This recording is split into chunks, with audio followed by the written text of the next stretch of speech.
ஒரு அரசனும் அமைச்சரும் ஒரு நாள் ரொம்ப சாவகாசமாக பேசிக்கிட்டு இருந்தாங்களாம். அரசன் அமைச்சரை பார்த்து ஒரு கேள்வி கேட்டிருக்கார். ஏங்க அமைச்சரே, ஆசை இல்லாத ஒரு மனுஷனால் இருக்க முடியுமா அப்படின்னு. ஏன் முடியாது, துறவி அப்படிங்கிறவங்கெல்லாம் அப்படிப்பட்டவங்க தானே அப்படின்னாராம் அமைச்சர். அவங்கெல்லாம் உண்மையிலேயே ஆசையை விட்டவங்க தானா அப்படின்னு கேட்டாராம் ராஜா. அப்படி தான் இருக்கணும் அப்படின்னாராம் அமைச்சர். அப்படின்னா ஆசையே இல்லாத ஒரு உண்மையான துறவியை நான் பார்க்கணுமேன்னார். அது என்ன பிரமாதம், அதுக்கு நான் ஏற்பாடு பண்ணுறேன் அப்படின்னு விட்டார் இவர். சொல்லிவிட்டு உடனே புறப்பட்டு போனார். அங்கே இங்கே தேடினார். அப்புறம் தான் அவருக்கு புரிஞ்சுது உண்மை துறவியை கண்டுபிடிக்கிறது எவ்வளவு கஷ்டமான காரியம்னு. இருந்தாலும் ராஜா கிட்ட சொல்லியாச்சே உண்மை துறவியை காட்டுறேன்னு. இப்போ என்ன பண்ணுறது? ராஜா கிட்ட சொன்னபடி நடக்கலைன்னா அவருக்கு கோபம் வந்துடும். அமைச்சர் ஒரு யோசனை பண்ணார். அவருக்கு ஒரு வழி தெரிஞ்சுது. அதுதான் சரின்னு முடிவு பண்ணார். அதாவது அந்த ஊரில் அவருக்கு தெரிஞ்ச நாடக நடிகர் ஒருத்தர் இருக்கிறார், நல்லா நடிப்பார். அவரை போய் பார்த்தார். இதை பாருப்பா, எனக்காக நீ ஒரு காரியம் செய்யணும்னார். என்னன்னு கேட்டார் அவர். நீ ஒரு துறவி மாதிரி கொஞ்ச நேரத்துக்கு நடிக்கணும். ராஜா உன்னை பார்த்துட்டு போகிற வரைக்கும் நடி, அது போதும். அதுக்காக உனக்கு 10,000 ரூபா தரேன் அப்படின்னார். அவர் எந்த காலத்தில் இவ்வளவு பணத்தை மொத்தமாக பார்த்துருக்கார். அதனால் உடனே சரின்னு ஒத்துக்கிட்டார். அமைச்சர் அரண்மனைக்கு திரும்பி வந்தார். என்ன அமைச்சரே, இன்னுமா ஒரு உண்மையான துறவி கிடைக்கலன்னார். உண்மையான துறவி ஒருத்தரை இப்போ தான் கொஞ்ச நேரத்துக்கு முன்னாடி பார்த்து பேசிவிட்டு வர்றேன். அவர் நம்ம ஊருக்கு வெளியில் குளத்தங்கரையில் உள்ள ஒரு ஆலமரத்துக்கு அடியில் உட்காந்துருக்கிறார் அப்படின்னார் இவர்.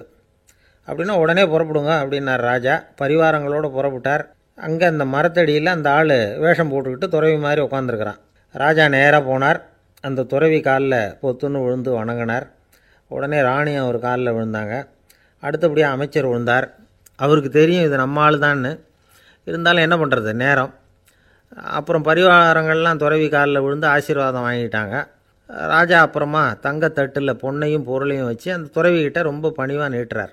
தாங்கள் தயவு பண்ணி இதை ஏற்றுக்கணும் அப்படின்னு வேண்டிக்கிட்டார். அந்த துறவி பற்றில்லாமல் அதை பார்த்தார்.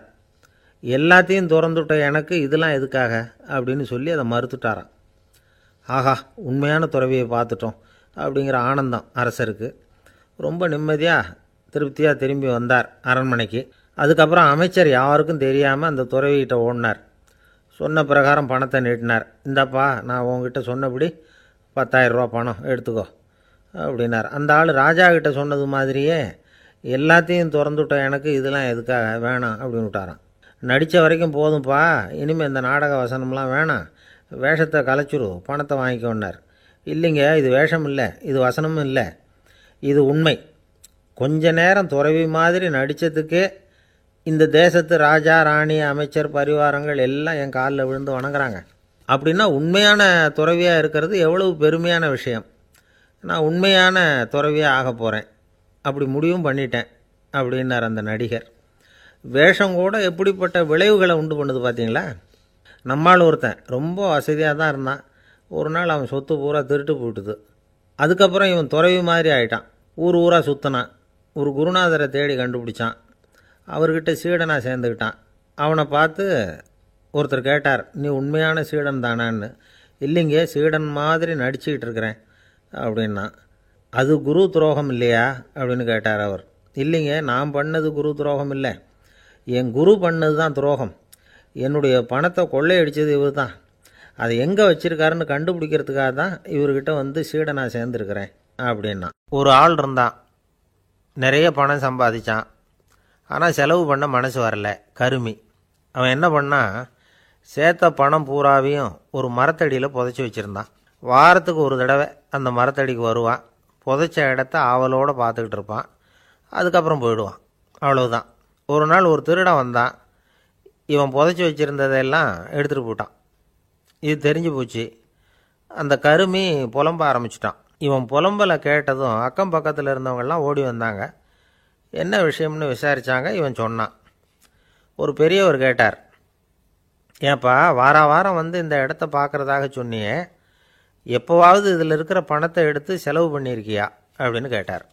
நான் அப்பப்போ அதை பார்க்குறது தான் வழக்கம், அதை தொட்டதே இல்லைன்னு அவன். சரி, அப்படின்னா இப்போவும் நீ அதே மாதிரி வாரம் ஒரு தடவை இந்த இடத்த பார்த்துட்டு போகலாமே அப்படின்னாராம் அந்த பெரியவர். அதுவும் சரிதானே.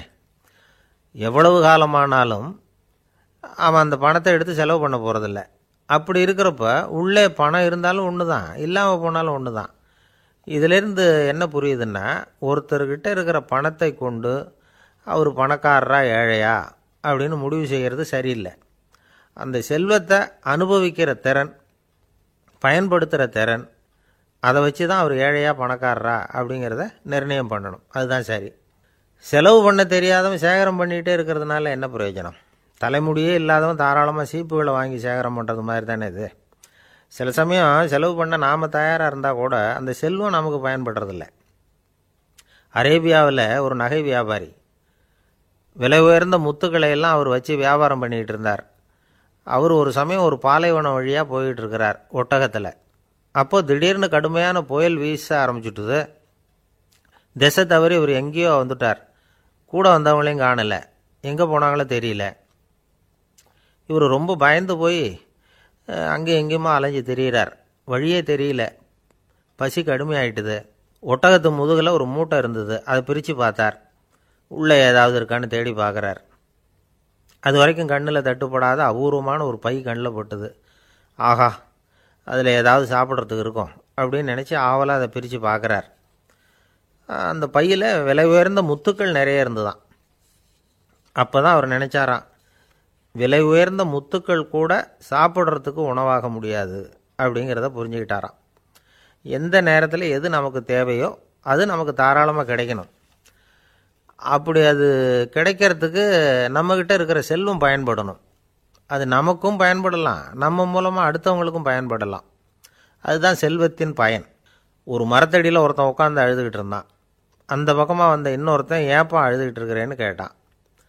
இந்த இடத்துல தான் பூமிக்கு அடியில் பணம் இருக்குது, புதைச்ச இடம் தெரியல, அதான் அழறேன் அப்படின்னா. நல்லா ஞாபகப்படுத்தி பாரு, எந்த இடத்துல புதைச்ச அப்படின்னு கேட்டான் இவன். அது எப்படி எனக்கு தெரியும், புதைச்சி வச்சிருக்கிறவன் நான் இல்லையே, எங்கள் எதிர்த்த வீட்டுக்காரன் அப்படின்னானான் இவன். அந்த ஆள் என்னை கண்ணா புண்ணான்னு திட்டிவிட்டான் சார், அதை நினச்சா எனக்கு ரொம்ப வருத்தமாக இருக்குது அப்படின்னு சொல்லி கவலைப்பட்டார் ஒருத்தர்.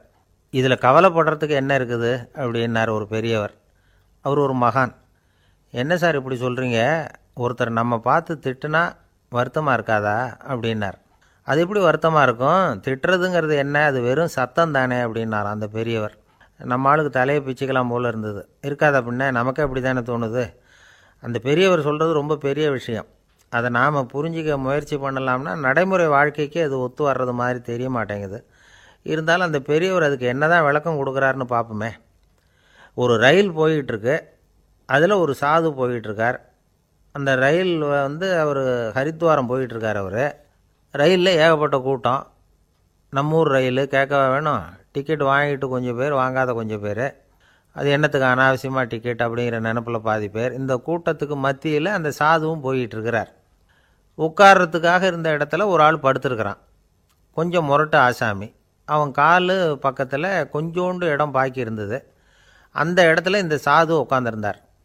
மெதுவாக உட்காந்துக்கிட்டார் போய். ஆனால் அந்த ஆள் ராத்திரி பூரா இவரை காலால் உதச்சிக்கிட்டே இருக்கிறான். அது இவருக்கு ரொம்ப அவமானமாக பட்டுது. அதனால் துக்கம் ஏற்பட்டுது. இருந்தாலும் அதை ஒரு மாதிரியாக சகிச்சுக்கிட்டே இவர் வந்து சேர்ந்தார். பொழுது விடிஞ்சுது. அந்த சாது ஹரித்வார் வந்து சேர்ந்தார். அங்கே ஒரு பெரிய ஞானியை சந்தித்தார். ராத்திரி ரயிலில் அந்த ஆள் உதைச்சதையும் அதனால் தனக்கு ஏற்பட்ட துக்கத்தையும் இந்த சாது அந்த ஞானிகிட்ட சொன்னார். சொல்லிவிட்டு, ஏன் சுவாமி, எனக்கு துக்கம் ஏற்பட்டதே அது தப்பா அப்படின்னு கேட்டார். தவறு தான்னார் அந்த ஞானி. உனக்கு இன்னமும் தேக அபிமானம் போகலைங்கிறது தான் அது காட்டுது. அஷ்டாவக்கிரர் என்ன சொல்கிறார் தெரியுமா, உண்மையான ஞானி யாராவது தன்னை வந்தனை செய்தால் அதற்காக சந்தோஷப்பட மாட்டார், யாராவது நிந்தனை செய்தால் அதற்காக வருத்தப்பட மாட்டார் அப்படின்னு சொல்கிறார். நிந்தனைங்கிறது ஒரு ஒலி தான். தேகாபிமானம் இருக்கிற வரைக்கும் இந்த ஒலி நம்மளை வேதனைப்படுத்தும். நான் தேகம் இல்லை, ஆத்மா அப்படிங்கிற நினைவு இருந்தால் இந்த ஒலி நம்மளை பாதிக்காது. மனு என்ன சொல்கிறார் தெரியுமா, ஒரு சாதகன் பாராட்டுதலை விஷம்னு நினச்சி பயப்படணும், அவமானத்தை அமிர்தம்னு நினச்சி சந்தோஷப்படணுங்கிறார். அவமானப்பட்டால் கவலைப்படாமல் எப்படி இருக்க முடியும் அப்படின்னு தான் நமக்கு தோணும். அதனால தான் நம்மளில் யாரும் இதுக்கு உதாரணமாக யாரையும் காட்ட முடியல. புத்தரையும் கபீரையும் உதாரணமாக காட்டுறாங்க. அவங்களுக்கெல்லாம் அவமானம் ஏற்பட்டப்போ கவலையே படலையாம்.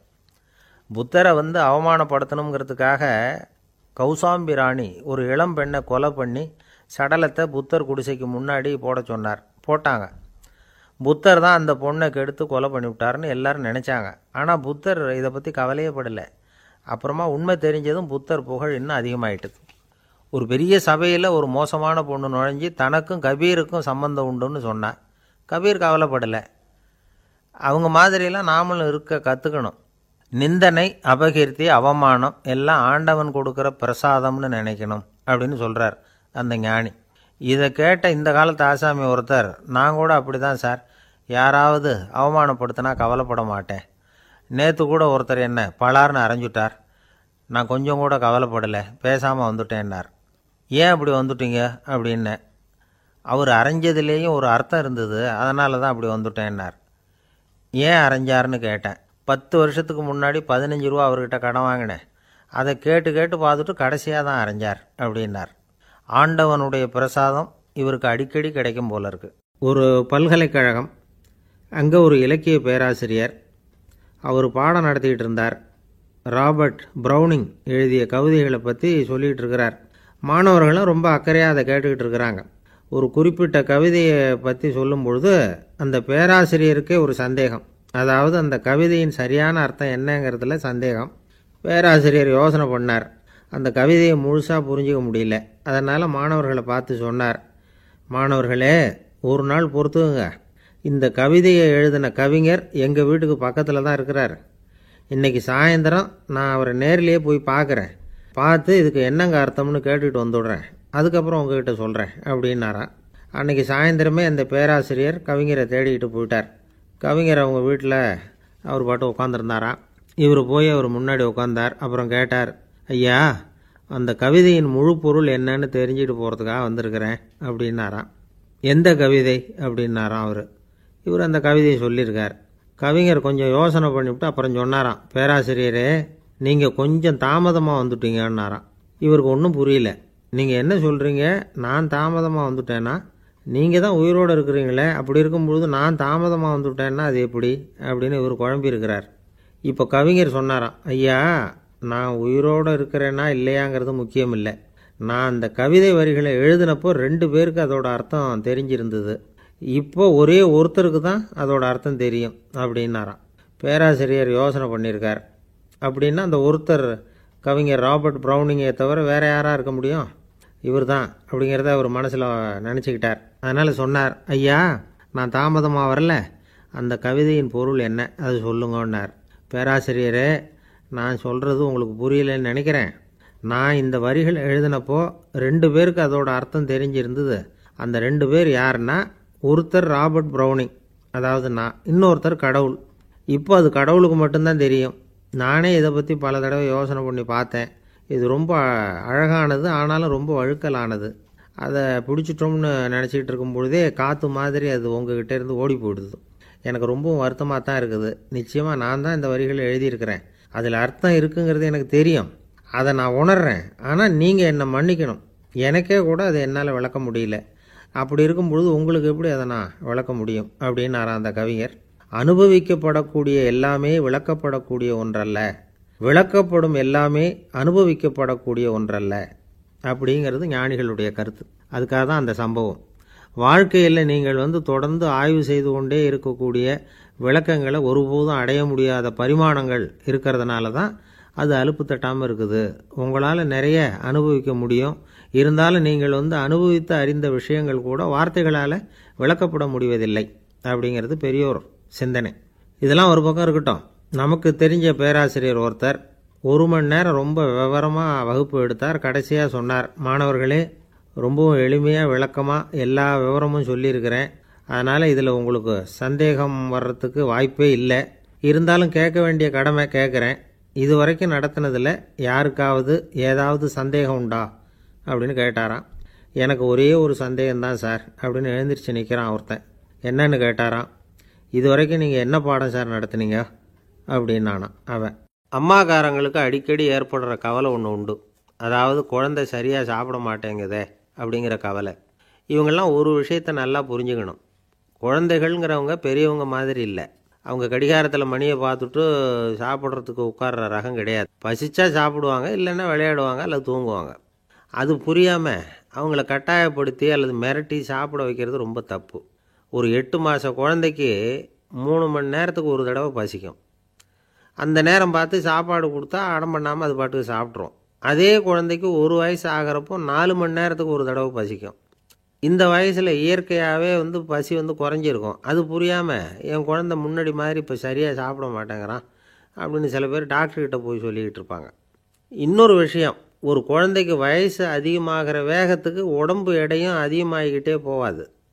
உடம்பு எடை அதிகமாகிற வேகம் குறைஞ்சிக்கிட்டே வரும். 6 மாத குழந்தைக்கு ஒரு வாரத்தில் 150 கிராம் எடை கூடும். ஒரு வயசில் வாரத்துக்கு 71 கிராம் எடை கூடும். இது புரியாமல் அதிகமாக சாப்பாட்டை கொடுத்து குழந்தைய கஷ்டப்படுத்தக்கூடாது. ஏன்னா அளவுக்கு மீறின உணவு அஜீரணத்தை உண்டு பண்ணிவிடும். குழந்தைக்கு ஒரு தட்டில் கொஞ்சமாக ஆகாரத்தை வச்சு கொண்டுகிட்டு போய் கொடுக்கணும். மலை மாதிரி குவிச்சு வச்சா அதை பார்த்ததுமே பசி அடங்கி போயிடும்.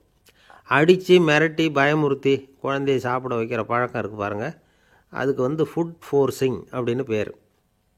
இப்படி பண்ணினா குழந்தைக்கு சாப்பாட்டில் விருப்பம் குறைஞ்சிரும், அதை கண்டாவே வெறுக்க ஆரம்பிச்சிடும். அது மாதிரி உளம் சார்ந்த பசி குறைவு, சைக்கோஜெனிக் அனோரெக்சியா, அது ஏற்படுமா. சாப்பாடுங்கிறதே ஒரு தண்டனை மாதிரி தோணும். குழந்தைகளுக்கு பிடிச்ச மாதிரியான ஆகாரத்தை கொடுக்கணும். சத்து அதிகம் இருக்குங்கிறதுக்காக அதுக்கு பிடிக்காத ஆகாரத்தை கொடுத்து கட்டாயப்படுத்தக்கூடாது. குழந்தைகளுக்கு 2 வயசு ஆகிறப்போ இயற்கையாகவே எதிர்மறை குணம் உண்டாகும். அதாவது அந்த எதிர்மறையாக பேசுகிறது. இது மாதிரி சமயங்களில் நாம் என்ன சொல்கிறோமோ அதுக்கு நேர்மாறாக நடந்துக்கும். ஏட்டிக்கு போட்டி. சாப்பிட சொன்னால் விளையாட போகும், விளையாட சொன்னால் சாப்பாடு கேட்கும். இதை புரிஞ்சுக்கிட்டு நடந்துக்கணும். குழந்தை சொன்ன பேச்சை கேட்கலேன்னு கோவப்படக்கூடாது. குழந்தை வளர வளர பிடிவாத குணம் வர்றது சகஜம். கேட்டதை வாங்கி கொடுத்தா தான் சாப்பிடுவேன் அப்படின்னு பிடிவாதம் பண்ணும். வாங்கி கொடுத்துடுறது தான் உத்தமம். நீங்களும் அதுக்கிட்ட பிடிவாதம் பண்ணிகிட்டு இருக்கக்கூடாது. ஏன்னா கேட்டது கிடைக்கலையேங்கிற ஏமாற்றம் கூட குழந்தையோட பசியை குறைச்சிரும். கேட்டது கிடைச்சிட்டா பசி அதிகமாகும். கொடுத்ததை மலமலன்னு சாப்பிட்றோம். குழந்தைகளுக்கு கண்ட நேரத்தில் சாப்பிட்றதுக்கு எதையாவது வாங்கி கொடுத்துக்கிட்டு இருந்தால் சாப்பாட்டு நேரத்தில் சாப்பிடாமல் அடம் பண்ண ஆரம்பிச்சிடும். பள்ளிக்கூடம் போகிற பிள்ளைங்க காலை உணவை சரியாக சாப்பிட மாட்டாங்க. அச்சம், அவசரம், பரபரப்பு இதெல்லாம் தான் காரணம். பள்ளிக்கு புறப்படுறதுக்கு ஒரு 3/4 மணி நேரத்துக்கு முன்னாடியே சாப்பாடு போட்டுருங்க, அது சரியாக போடும். படிக்கிற குழந்தைகள் உடல் சோர்வு, மனச்சோர்வு இது காரணமாக கூட சாப்பிட மறுக்கிறது உண்டு.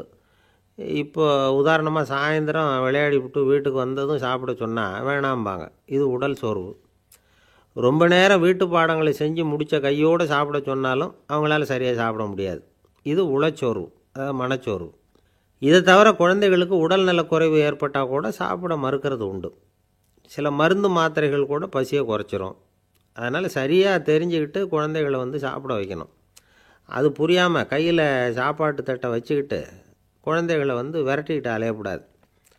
ஒரு சின்ன பையன் சொன்னான், எங்கள் அம்மா சாப்பாடு போடுறது தெரிஞ்சால் நான் உடனே வீட்டை விட்டு வெளியில் ஓடி போடுவேன் அப்படின்னா. ஏன் அப்படி பண்ணுறேன்னு கேட்டோம். எங்கள் அப்பா கூட அது மாதிரி தான் சார் பண்ணுவார் அப்படிங்கிறான். பந்திக்கு முந்தர ஆசாமிகள் நம்மளில் பல பேர் உண்டு. அப்படி முந்தறதுக்கு கூட முயற்சி பண்ணுறவங்க நிறைய பேர் இருக்கிறாங்க. இதில் என்ன ஒரு விஷயம்னா, பந்திக்கு முந்துறது கூட தப்பு இல்லை. ஆனால் அப்படி ஒரு விருந்தில் ஆளாக போய் உட்காந்து சாப்பிட்டா கூட வெளியில் வர்றப்ப என்ன பெரிய விருந்து வச்சுட்டான், சாம்பாரில் உப்பு இல்லை, ரசத்தில் காரம் இல்லை அப்படின்னு குறை சொல்லிகிட்டே வர்றது இருக்குது பாருங்கள். அது சரியில்லை, நாகரிகமும் இல்லை. கல்யாண பத்திரிகையில் என்ன போட்டிருக்குது, என் பொண்ணுக்கும் இன்னார் பையனுக்கும் கல்யாணம், எல்லாரும் குடும்பத்தோடு வந்திருந்து மணமக்களை ஆசீர்வதிக்கணும், இப்படி தானே போட்டிருக்கோம். குடும்பத்தோடு விருந்து சாப்பிட்டு சாப்பாடு எப்படி இருக்குன்னு அபிப்பிராயம் சொல்லிவிட்டு போங்க அப்படின்னா போட்டிருக்கு கல்யாண பத்திரிகையில். ஒருத்தர் வீட்டு விசேஷத்துக்கு போயிருக்கோம்னா எவ்வளவோ அசௌகரியங்கள் நமக்கு ஏற்படலாம். ஏராளமான கூட்டம் வந்திருக்கும். எல்லாரையும் அவங்க தனித்தனியாக கவனிச்சிக்கிட்டு இருக்க முடியாது. நாம் தான் அனுசரித்து நடந்துக்கணும்.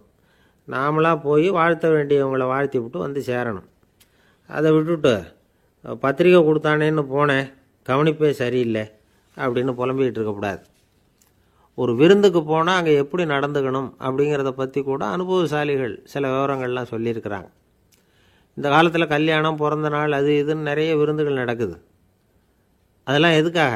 மனித உறவுகளை வளர்த்துக்கிறதுக்காக தான், வேறு எதுக்கு? ஒரு விருந்துக்கு போனால் அமைதியாக பொறுமையாக போய் உட்காரணும்.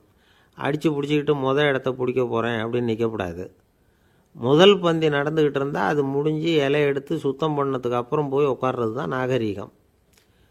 இலை எடுக்கிறதுக்கு முன்னாடி அங்கே போய் உட்காந்தா நல்லா இருக்காது. நீங்கள் சாப்பிட்டுட்டு உட்காந்துருக்கீங்களா, சாப்பிட்றதுக்கு உட்காந்துருக்கீங்களா, பார்க்குறவங்களுக்கு சந்தேகம் வந்துடும்.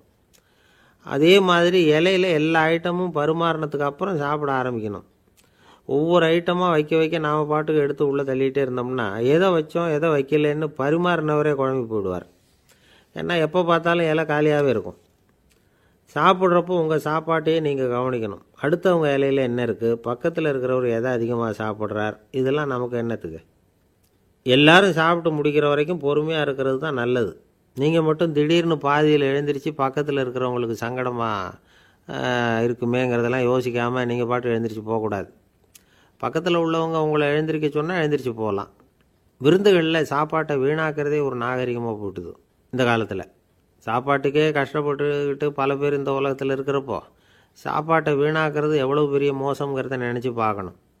வேணுங்கிற அளவுக்கு கேட்டு வாங்கி சாப்பிட்றது தான் முறை. விருந்தில் இந்த பஃபே அப்படின்னு சொல்லி ஒரு முறை சொல்கிறாங்கல்ல, அதாவது உணவு வகைகளையெல்லாம் பொதுவாக ஒரு இடத்துல வச்சுடுறது, நமக்கு தேவையானதை நாமே எடுத்து ஒரு தட்டில் போட்டுக்கிட்டு சாப்பிட வேண்டியது. இதில் கூட சில பேர் தேவைக்கு அதிகமாக எடுத்து போட்டுக்கிட்டு வீணாக்குறாங்க. சில சமயம் கடைசியாக சாப்பிட போகிறவங்களுக்கு எல்லா ஐட்டமும் கிடைக்காம போகலாம். அதை போய் பெருசு பண்ணிகிட்டு இருக்கக்கூடாது. என்ன சார் இந்த அளவுக்கு கூடவா நாகரிகம் தெரியாமல் இருக்கிறோம், இதை போய் பெருசாக சொல்ல வந்துட்டீங்களே அப்படின்னு நினைக்கலாம். ஒருத்தர் 2 பேருக்கு இந்த விவரம் தேவைப்படலாம். அவங்க காதலையும் இது விழட்டுமேங்கிறதுக்காக தான் இது. ஒரு பெரிய கல்யாண விருந்து நடந்துக்கிட்டு இருந்தது. விருந்து மண்டபத்து வாசலில் ஒருத்தர் நின்றுக்கிட்டு வர்றவங்களையெல்லாம் ரொம்ப மரியாதையாக வணங்கி உள்ளே அனுப்பி வச்சுக்கிட்டு இருந்தார். எப்படி தெரியுமா?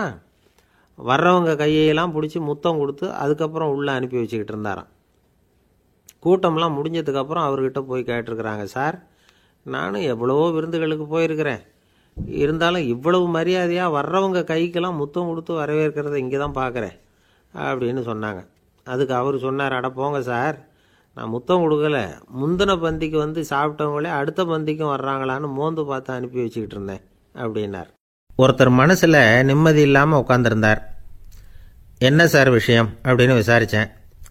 அகலக்கால் வச்சுட்டேன், அதுதான் அவதிப்படுறேன்னார். விவரமாக சொல்லுங்கன்னு. வீடு கட்டணும்னு ஆரம்பித்தேன், வேலை பாதியிலேயே நிற்கிது, கையில் பணம் இல்லை அப்படின்னார். இது மாதிரி ஆசாமிகள் பல பேரை நீங்கள் பார்த்துருக்கலாம். இவங்கெல்லாம் சுலபமாக மன அழுத்தத்துக்கு ஆளாயிடுறாங்க. மன உளைச்சல், அதாவது ஸ்ட்ரெஸ் அப்படின்னு சொல்கிறோமே, அதுக்கு அடிப்படையான சில காரணங்கள் உண்டு.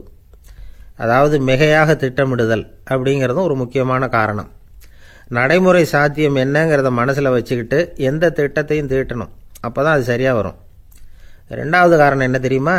ஒரே நேரத்தில் பல்வேறு செயல்களில் ஈடுபடுறது. தொலைபேசியில் பேசிக்கிட்டே கையில் இருக்கிற கடிதத்தை படிச்சுக்கிட்டே எதிரில் உட்காந்துக்கிட்டு இருக்கிறவருக்கும் அப்பப்போ பதில் சொல்லிக்கிட்டு மனசில் பல்வேறு சிந்தனைகளை அப்படியே ஓட விட்டுக்கிட்டு இருக்கிறது, இதுவும் மன அழுத்தத்தை உண்டாக்குது. 3வது காரணம், எதிலேயும் வெற்றி மட்டும் எதிர்பார்க்குற ஒருதலைப்பட்சமான ஆர்வம். நாம் தொட்டதெல்லாம் வெற்றியாகவே முடியணும் அப்படின்னு எதிர்பார்க்குறவங்க ஏதாவது ஒன்றில் தோல்வியை கண்டால் தோண்டு போயிடுறாங்க. எப்படியும் முடியலாம்ங்கிற எண்ணம் ஏற்கனவே நமக்குள்ளே இருந்துட்டுதுன்னா அந்த அவஸ்தை வராது. அதனால் அதுவும் நம்ம வளர்த்து கொள்ள வேண்டிய ஒரு குணம். மன உளைச்சல் ஏற்படுறதுக்கு இன்னொரு காரணம், எதையும் வேகமாக செஞ்சுடணும் அப்படிங்கிற துடிப்பு. அந்த துடிப்பே மனசை அழுத்த ஆரம்பிச்சிடும். எந்த ஒரு காரியத்திலையும் தாமதமோ இடையூறோ ஏற்பட்டால் அதை பொறுத்துக்கிற மனப்போக்கம் வேணும். அது இல்லாதவங்க அழுத்தத்துக்கு ஆளாயிடுறாங்க. சில பேர் வேலைன்னு எந்த நேரம் பார்த்தாலும் வேலையே கதின்னு கிடப்பாங்க. பொழுதுபோக்குக்கோ உடற்பயிற்சிக்கோ குடும்பத்தில் உள்ளவங்க அல்லது நண்பர்கள் கூட கலந்துரையாடவோ கொஞ்சம் கூட நேரம் ஒதுக்க மாட்டாங்க. இந்த சுபாவம் மன அழுத்தத்தை உண்டு பண்ணும். இதையெல்லாம் புரிஞ்சுக்கிட்டு அதிலிருந்து விடுபடுறது எப்படின்னு யோசிக்கணும். வல்லுநர்கள் இது தொடர்பாக சில யோசனைகளை சொல்லி வச்சிருக்கிறாங்க. அது என்னன்னா, வாழ்க்கைங்கிறது பிரச்சனைகளால் பின்னப்பட்ட ஒன்று, அது எப்போவுமே முடிவடையாத ஒரு தொடர்கதை அப்படிங்கிறத முதல்ல நாம் புரிஞ்சுக்கணும். ஒரே நேரத்தில் ஒரு காரியத்தில் மட்டுமே நாம் கவனம் செலுத்தணும். அடுத்தவங்க காரியத்தில் தலையிடக்கூடாது. எதையும் பேச ஆரம்பிக்கிறதுக்கு முன்னாடி நம்மை நாமே கேட்டுக்க வேண்டிய கேள்வி 2. ஒன்று, நான் சொல்ல போகிறது ரொம்ப முக்கியமானதா? 2வது, நான் சொல்கிறத அவங்க கேட்குறதுக்கு ஆசைப்படுறாங்களா? நான் பேசுகிறதுக்கு அது சரியான நேரம் தானா? இதை யோசித்து பார்த்ததுக்கப்புறம் எதையும் பேச ஆரம்பிக்கணும். முடிஞ்ச அளவுக்கு வளைந்து போகிற சுபாவத்தை வளர்த்துக்கணும். நம்ம நேரம் விலை மதிப்பு இல்லாதது, அதை வீணாக்கக்கூடாது. சிரிக்க தெரியலனாலும் பரவாயில்ல, முகத்தில் கொஞ்சம் புன்முறுவலாவது காட்டணும். இதெல்லாம் ரொம்ப முக்கியம். அடுத்தவங்க ஏதாவது செஞ்சால் உடனே நன்றி சொல்ல மறக்கக்கூடாது. தினமும் கொஞ்சம் நேரத்தை தனிமையில் செலவு பண்ணணும். மன உளைச்சலிருந்து விடுபடுறதுக்கு 3 முக்கிய வழிகள் சொல்கிறாங்க. அதை சுருக்கமாக ரெட் அப்படின்னு சொல்கிறாங்க. RED ஆங்கில எழுத்தில். அந்த முதல் எழுத்து R, அது என்னென்னா ரிலாக்ஸேஷன், அதாவது இடை ஓய்வு. 2வது E எக்ஸர்சைஸ், உடற்பயிற்சி. 3வது டயட், திட்டமிட்ட உணவு முறை. அதனால் தியானம், மூச்சு பயிற்சி இதெல்லாம் இந்த இடை ஓய்வுக்கு வழிகள். எந்த வேலையையும் தொடர்ந்து செய்யக்கூடாது. எல்லார்கிட்டையும் கலகலப்பாக பழகணும். மாதத்துக்கு ஒரு நாளாவது குடும்பத்தோடு வெளியில் போயிட்டு வரணும். சுலபமான உடற்பயிற்சிகளை செய்யலாம். உடற்பயிற்சிங்கிறது நமக்காக நாம் செய்கிற ஒரு நீண்டகால முதலீடு அப்படின்னு சொல்லுவாங்க. அதாவது லாங் டேர்ம் இன்வெஸ்ட்மெண்ட்டாக. அளவோடு சாப்பிட்ணும், மெதுவாக சாப்பிட்ணும். இதெல்லாம் கொஞ்சம் மனசில் வச்சுக்கிட்டு நடந்துக்கிட்டால் மகிழ்ச்சியாக வாழலாம். சில பேர் சாப்பாட்டு விஷயத்தில் ரொம்ப அக்கறை எடுத்துக்கிறது உண்டு. ஒரு குண்டு ஆசாமி சாப்பிட உக்காந்தார். முதல்ல ஒரு மாத்திரை சாப்பிட்டார். எதுக்குன்னு கேட்டோம். பசி எடுக்கிறதுக்குன்னார். சாப்பிட்டு முடித்தார். பிறகு மறுபடியும் ஒரு மாத்திரை சாப்பிட்டார். இது எதுக்குன்னு கேட்டோம். சாப்பிட்டது ஜீரணமாகறதுக்கு அப்படின்னார். ஒரு ஆஃபீஸில் வேலை பார்க்குற ஒருத்தர் ஏதோ தப்பு பண்ணிவிட்டார். உடனே மேல் அதிகாரி அவரை கூப்பிட்டு அனுப்புனார். நீ செஞ்சது தப்புன்னார் கோபமாக. இது ஒரு ரகம். சில அதிகாரிகள் இப்படி நீங்கள் செஞ்சது தப்புன்னு சொல்கிறதில்ல, நீங்கள் செஞ்சது சரி அப்படின்னு சொல்கிறதில்ல. எப்படி சொல்லுவாங்கன்னா, நீங்கள் செஞ்சது சரியில்லைன்னு நான் நினைக்கிறேன் அப்படின்னு சொல்லுவாங்களாம். அதாவது சில பேர் நீங்கள் செஞ்சது தப்புங்கிறாங்க, அதையே மாற்றி சொல்கிறாரு இவர், நீங்கள் செஞ்சது சரியில்லைன்னு நினைக்கிறேன். இது ரெண்டும் அர்த்தம் ஒன்று தான், இருந்தாலும் வார்த்தைகள் வித்தியாசம். நிர்வாக திறமை இல்லாத ஒரு அதிகாரி யூ ஆர் ராங் அப்படின்னு சொல்லுவாராம். நிர்வாக திறமை உள்ள அதிகாரியாக இருந்தால் அதையே கொஞ்சம் மாற்றி I think you are not correct அப்படிம்பாராம். இதுதான் வித்தியாசம். இருந்தாலும் வார்த்தைகளை உபயோகப்படுத்துகிற விதத்தை வச்சு தான் வேலை நல்லா நடக்கிறதும் நடக்காததும் இருக்குது. விவரம் தெரிஞ்சவங்க என்ன சொல்கிறாங்க தெரியுமா? Be a leader not a boss அப்படிங்கிறாங்க. ஒரு லீடராக பாஸாக இருக்காதே அப்படிங்கிறாங்க. சரி, அப்படின்னா லீடருக்கும் பாஸுக்கும் வித்தியாசம் உண்டா அப்படின்னு கேட்டால் இருக்குன்னு சொல்கிறாங்க. லீடருங்கிறவர் வேறு, பாஸுங்கிறவர் வேறு. ஒரு லீடர் எப்படி நடந்துக்குவார், ஒரு பாஸ் எப்படி நடந்துக்குவார், இதை முதல்ல நாம் தெரிஞ்சுக்கணும்.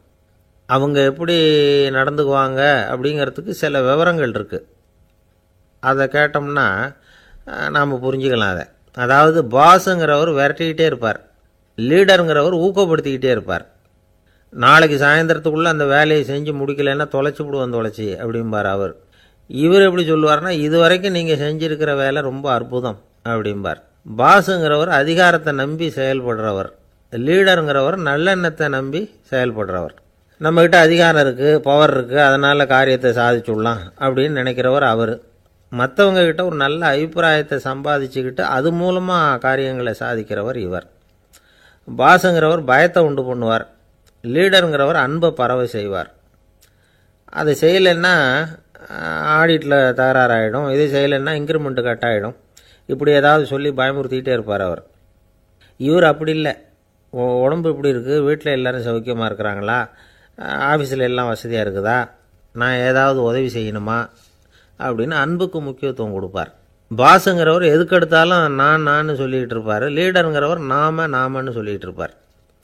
பாஸுங்கிறவர் தப்புக்கு காரணம் யாருன்னு பார்ப்பார், லீடருங்கிறவர் தப்பு என்னன்னு பார்ப்பார். இதுதான் ரெண்டு பேருக்கு வித்தியாசம். The boss shows who is wrong, the leader shows what is wrong அப்படின்னு சொல்லுவாங்க. இந்த காரியம் எப்படி செய்யப்பட்டிருக்கு அப்படின்னு தெரிஞ்சுக்கிறவர் பாஸ். இந்த காரியத்தை எப்படி செய்யணும்னு செஞ்சு காட்டுறவர் லீடர். பாஸுங்கிறவர் பணியாளர்களை திட்டுவார், லீடர் மரியாதைக்குரியவராக நடத்துவார், அதுக்கு உரியவராக அவர் நடந்துக்குவார். செய்கிற வேலையை ஒரு சுமையாக நினைக்க வைக்கிறவர் பாஸ், செய்கிற வேலையை ஒரு சந்தோஷமாக ஆக்கிறவர் லீடர். ஒரு முதலாளியாக இருக்கிறவர் அல்லது ஒரு நிர்வாகியாக இருக்கிறவர் இது மாதிரியான நுணுக்கங்களையெல்லாம் தெரிஞ்சு வச்சுக்கிறது நல்லது. ஒரு பாஸ் இருக்கார், அவர் ஒரு நாள் ரொம்ப பெருமையாக தன்னோட ஆஃபீஸை பற்றி பேசிக்கிட்டு இருந்தார். எனக்கு கீழே 200 பேர் வேலை செய்கிறாங்க சார், நான் ஒரு கோடு கிழிச்சா அவங்க அதை தாண்டாத அளவுக்கு நான் நடந்துக்கிறேன் சார் அப்படின்னார் அவர். அது எப்படி முடியுது உங்களால் அப்படின்னு கேட்டோம். நான் கோடே கிழிக்கிறதில்ல சார் அப்படின்னார். என்ன சார் உங்கள் பையன் என்ன செஞ்சுக்கிட்டு இருக்கிறான் இப்போது அப்படின்னு கேட்டார் ஒருத்தர். அடிக்கடி கண்ணாடி முன்னாடி நின்று அழகு பார்த்துக்கிட்டு இருக்கிறான் சார் அப்படின்னார் அப்பா. இளம் பருவம் இப்படி தான் இருக்கும், அதையெல்லாம் சாதாரணமாக நினச்சிடாதீங்க அப்படின்னார் அவர். என்ன சார் சொல்கிறீங்க, கண்ணாடி முன்னாடி நின்றுக்கிட்டு நேரத்தை வீணாக்கிக்கிட்டு இருக்கான், அதை ஒரு பெரிய விஷயமாக நான் நினைக்கணுமா அப்படின்னார் இவர். இளம் பருவத்தில் இளைஞர்களுக்கும் சின்ன பொண்ணுங்களுக்கும் அடிக்கடி கண்ணாடியில் பார்க்கணும்னு தோணும். அது வெறுமனே அழகு பார்க்குறது மட்டும் இல்லை, அவங்க தங்களையே தேடி கண்டுபிடிக்கிற ஒரு முயற்சி அது. இது ஒரு மனோதத்துவ விளைவு. இது வரைக்கும் சின்ன பிள்ளையாக இருந்துட்டோம், இனிமேல் நாமளும் மற்றவங்க மாதிரி மனிதர்கள் தான் அப்படிங்கிற உணர்வு அவங்களுக்கு வருது. தங்களோட முகம் எப்படி இருக்குது, அழகு எப்படி இருக்குது, உடம்பு நேரம் எப்படி இருக்குது, முடி எப்படி இருக்குது அப்படிங்கிறதையெல்லாம் கண்டுபிடிக்கிறாங்க. அதுக்கப்புறம் இன்னொரு ஆணோ பொண்ணோ தன்னை கவனிக்கணும் அப்படின்னு நினைக்கிறாங்க. இதெல்லாம் மனோதத்துவ உண்மைகள், இதெல்லாம் இயற்கை. இதை பார்த்துட்டு பெற்றவங்க பிள்ளைங்க கெட்டு போட்டாங்க அப்படின்னு நினைக்கக்கூடாது, அவங்கள திட்டிக்கிட்டே இருக்கக்கூடாது. இன்றைக்கி பல குடும்பங்களில் இதுதான் நடந்துக்கிட்டு இருக்குது. மனுஷ வாழ்க்கையிலேயே இப்படியும் இல்லாத அப்படியும் இல்லாத ஒரு பருவம் இளம் பருவம். 13லேருந்து 19 வயசுக்கு உட்பட்ட ஆண்கள் பெண்கள் இந்த வகையை சேர்ந்தவங்க, டீனேஜ் குரூப். இவங்கள சின்னவங்கன்னு நினச்சிட முடியாது, பெரியவங்கன்னு நினச்சிட முடியாது. இவங்க ரொம்ப சென்சிட்டிவ். சமூகம் நினச்சா இவங்களை நல்லவங்களாகவும் ஆக்கலாம், கெட்டவங்களாகவும் ஆக்கலாம். கொஞ்சம் அக்கறை எடுத்துக்கிட்டால் பெரிய பெரிய மேதைகளையும் விஞ்ஞானிகளையும் உருவாக்கலாம். ஆனால் நடக்கிறது என்ன தெரியுமா, அநேகமாக இவங்களை யாருமே சரியாக புரிஞ்சுக்கிறது இல்லை, இவங்களை சரியாக நடத்துறதும் இல்லை. இது வரைக்கும் நாம் சொல்கிறத கேட்டுக்கிட்டு இருந்தான், இப்போல்லாம் அவன் இஷ்டத்துக்கு நடக்க ஆரம்பிச்சுட்டான் அப்படின்னு வருத்தப்படுற பெற்றோர்கள் அதிகம். இது வருத்தப்படுற விஷயம் இல்லை, சந்தோஷப்பட வேண்டிய விஷயம். உங்கள் புள்ள சொந்தமாக யோசிக்க ஆரம்பிக்கிறதும் நடந்துக்க ஆரம்பிக்கிறதும் ஒரு தப்பான விஷயமா? அவன் கடைசி வரைக்கும் உங்கள் பேச்சையே கேட்டுக்கிட்டு இருக்கணுங்கிறது என்ன நியாயம்? இன்றைக்கி இளைஞர்களை பெரியவங்க தப்பாக புரிஞ்சுக்கிட்டு தவறாக நடத்துறதுனால தான் அவங்களுக்கு வெறுப்பு, எரிச்சல், மனக்கசப்பு எல்லாம் உண்டாகுது. பெற்றவங்க சரியாக மதிக்கிறது இல்லை அப்படிங்கிற ஒரே காரணத்தினாலேயே வீணாக போகிற பிள்ளைங்க இன்றைக்கி அதிகம். சரி, பெற்றவங்களுக்கு இன்றைக்கி என்ன தான் புத்தி சொல்ல வர்றீங்க அப்படின்னு கேட்குறீங்களா? நாம் எதையும் சொல்ல வரல, ஆனால் அது சம்பந்தமான சில நிபுணர்கள் சொல்லியிருக்கிறத உங்கள் காதில் போட்டு வைக்கலாம். அது என்னென்னா, பிள்ளைங்கக்கிட்ட அன்பு செலுத்துங்க. குழந்தையாக இருந்தப்போ எவ்வளவு பாசமாக இருந்தீங்க, வளர வளர அதை ஏன் குறைச்சிக்கிறீங்க? பெற்றவங்களின் அன்பான வார்த்தைகளுக்கு ஏங்குறவங்க தான் இன்றைய இளைஞர்கள். அவங்க எதை சொன்னாலும் அதை அக்கறையாக காது கொடுத்து கேளுங்க, அலட்சியப்படுத்தாதீங்க. அவங்க விரும்புகிறது உங்கள்கிட்டேருந்து ஒரு மதிப்பு, மரியாதை, அங்கீகாரம், இவ்வளவுதான். அவங்க அவங்களாவே முடிவுகள் எடுக்கட்டும், அதுக்கு நீங்கள் உதவியாக இருங்க, அது போதும். மற்றவங்க முன்னாடி, முக்கியமாக அவங்க நண்பர்கள் முன்னாடி அவங்கள பற்றி மட்டமாக பேசாதீங்க. அவங்கக்கிட்ட பொய் சொல்லக்கூடாது. நீங்கள் சொன்னது பொய்ன்னு தெரிஞ்சு போச்சுன்னா உங்கள் பேரில் அவங்களுக்கு இருக்கிற மதிப்பு போயிடும், நம்பிக்கை போயிடும். அவங்களுக்கு முன்னாடி நீங்கள் சண்டை போடக்கூடாது. உங்கள் பிள்ளைய எப்பவும் இன்னொரு பிள்ளையோட ஒப்பிட்டு பேசுகிற வேலையே வேணாம். கூட பிறந்த மற்றவங்களோட கூட ஒப்பிடக்கூடாது. இப்படி செஞ்சால் அவன் உங்ககிட்டையும் பிரியமாக இருக்க மாட்டான், அவங்ககிட்டையும் பிரியமாக இருக்க மாட்டான். புள்ள எங்கே போகிறான், என்ன பண்ணுறான் அப்படின்னுலாம் துப்பறிஞ்சிக்கிட்டு இருக்கக்கூடாது. இளைஞர்கள் தனிமையை விரும்புகிறவங்க. அவங்கள பெட்டியில் வச்சு மூடி பாதுகாக்கணும்னு நினைக்கக்கூடாது. அவங்கள எப்படி பாதுகாக்கிறது அப்படிங்கிறது அவங்களுக்கே தெரியும். உங்கள் புள்ள எப்படி நடந்துக்கணும்னு நீங்கள் எதிர்பார்க்குறீங்களோ அது மாதிரி நீங்கள் நடந்து காட்டுங்க, அது போதும். ஒரு வீட்டில் அப்பாவும் அம்மாவும் பேசிக்கிட்டு இருக்கிறாங்க. என்னங்க, நம்ம பொண்ணு பெரியவளாயிட்டா, அடிக்கடி கண்ணாடி முன்னாடி போய் நின்றுக்கிட்டு இருக்கிறா, சீக்கிரமாக ஒரு பையனை பார்த்து கல்யாணத்தை முடிக்காமல் இப்படி மசன்னு கல் மாதிரி உட்காந்துருக்குறீங்களே அப்படின்னு சத்தம் போட்டாங்க அந்த அம்மா. அவசரப்படாத, பார்க்குறதுக்கு கண்ணுக்கு அழகாக லட்சணமாக புத்திசாலியாக ஒரு பையன் கிடைக்க வேணாமா, அதுதான் பார்த்துக்கிட்டு இருக்கிறேன் அப்படின்னார் அப்பா. இதுக்கு அந்த அம்மா சொல்கிறாங்க, எங்கள் அப்பா இப்படியெல்லாம் நினச்சிக்கிட்டு இருந்திருந்தா எனக்கு கல்யாணமே ஆயிருக்காது தெரியுமா அப்படின்னாங்களாம். 1816 வருஷம் செப்டம்பர் மாதம் 11 பிரான்ஸ் தேசத்தில் உள்ள ஒரு மருத்துவமனை. அங்கே ஒரு இளம் டாக்டர் கொஞ்ச நாளைக்கு முன்னாடி தான் அந்த ஆஸ்பத்திரியில் புதுசாக வேலைக்கு சேர்ந்துருக்கிறார். அவர் பேர் ரெனே லெனக். அவர் அன்னைக்கு காலையில் அந்த மருத்துவமனையில் அப்படியே ரவுண்ட்ஸ் வந்துக்கிட்டு இருக்கிறார். வார்டில் ஒரு படுக்கையில் ஒரு இளம்பெண் படுத்திருக்கிறா. அந்த பொண்ணுக்கு இருதய நோயாக இருக்கலாம்ங்கிறது மற்ற டாக்டர்கள் சந்தேகம். அந்த காலத்துல எல்லாம் ஒருத்தருடைய இருதய துடிப்பை தெரிஞ்சுக்கணும்னா நோயாளியின் மார்பில் டாக்டர் காதை வச்சு பார்த்து தான் தெரிஞ்சுக்கிறது வழக்கம். ஆனால் இந்த பெண்ணும் இளம்பெண், அந்த டாக்டரும் புதுசாக சேர்ந்துருக்கிறவர். அதனால் பரிசோதனை பண்ண தயங்கினார். கொஞ்ச நேரம் யோசனை பண்ணார். திடீர்னு ஒரு ஞாபகம் வந்தது அவருக்கு. அதாவது அன்றைக்கி விடியற் காலையில் தோட்டத்தில் அப்படி வாக்கிங் போயிட்டு இருந்தப்போ சின்ன பசங்கள்லாம் ஒரு மரக்கட்டையை வச்சு விளையாடிக்கிட்டு இருந்தாங்களாம். அதை இவர் பார்த்துருக்கிறார். அது என்ன விளையாட்டுனா, ஒரு நீளமான மரப்பலகை, அதில் ஒரு முனையில் ஒரு பையன் தன்னுடைய காதை வச்சுக்கிட்டு இருக்கிறான், மறுமுனையில் இன்னொரு பையன் அந்த மரப்பலகையை ஒரு ஆணியால் கீறிக்கிட்டு இருக்கிறான். ஒரு முனையில் ஆணியால் கீறும் பொழுது மறுமுனையில் காதை வச்சிருக்கிற பையனுக்கு அந்த சத்தம் துல்லியமாக கேட்குது. அந்த டாக்டருக்கு காலையில் பார்த்த இந்த விளையாட்டு ஞாபகத்துக்கு வந்துட்டுது. உடனே என்ன பண்ணார் தெரியுமா? ஒரு நீளமான காகிதத்தை எடுத்தார். அதை அப்படியே உருளை மாதிரி உருட்டினார். ஒரு முனையை அந்த நோயாளியின் மார்பில் இடது பக்கம் வச்சார், இன்னொரு முனையில் தன்னுடைய காதை வச்சார். என்ன ஆச்சரியம்! நோயாளியின் மார்பில் நேரடியாக காதை வச்சு கேட்குறத விட துல்லியமாக கேட்டுது இதய துடிப்பு.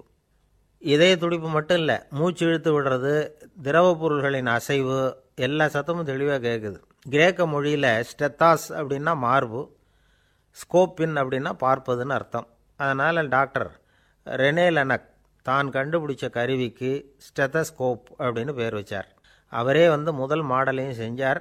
அளவு ரொம்ப பெருசாக இருந்தது, சுலபமாக எடுத்துகிட்டு போகிறது கஷ்டம், அது அவ்வளோ கஷ்டமாக இருந்தது அது. அதனால் அவரே அதை அப்புறம் 2 பிரிவாக தயார் பண்ணார். இது 2 துண்டையும் டாக்டர் தன்னோட கோட்டு பாக்கெட்டில் வச்சுக்கலாம், தேவைப்படுறப்ப எடுத்து ஒன்றா சேர்த்துக்கலாம். இப்படி தான் அவர் ஆரம்பத்தில் பண்ணார்.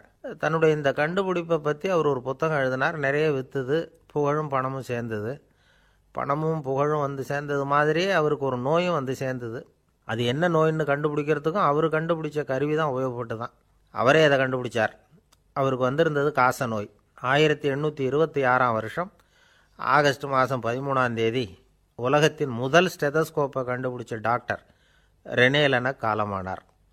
அவர் சாகிறதுக்கு முன்னாடி மரத்தால் செஞ்சு வச்சுருந்த ஸ்டெதஸ்கோப்பை தனக்கு வேண்டியப்பட்ட ஒரு டாக்டர்கிட்ட கொடுத்து, என்னுடைய சொத்துக்கள்லேயே ரொம்ப வசந்தது அப்படின்னு சொன்னாராம். அதுக்கப்புறம் 3 வெள்ளைக்காரங்க சேர்ந்து இந்த கருவியில் சில மாற்றங்களை பண்ணாங்க.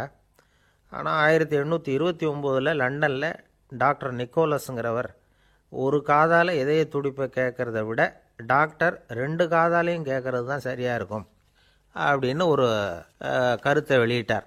அதுக்கப்புறம் ரொம்ப காலம் கழித்து 1852 ஜார்ஜ் காமான் அப்படிங்கிறவர் ரப்பர் டியூபுகளை உபயோகப்படுத்தி 2 காதாலையும் கேட்குற மாதிரி ஒரு புதிய வடிவத்தை அதுக்கு கொடுத்தார்.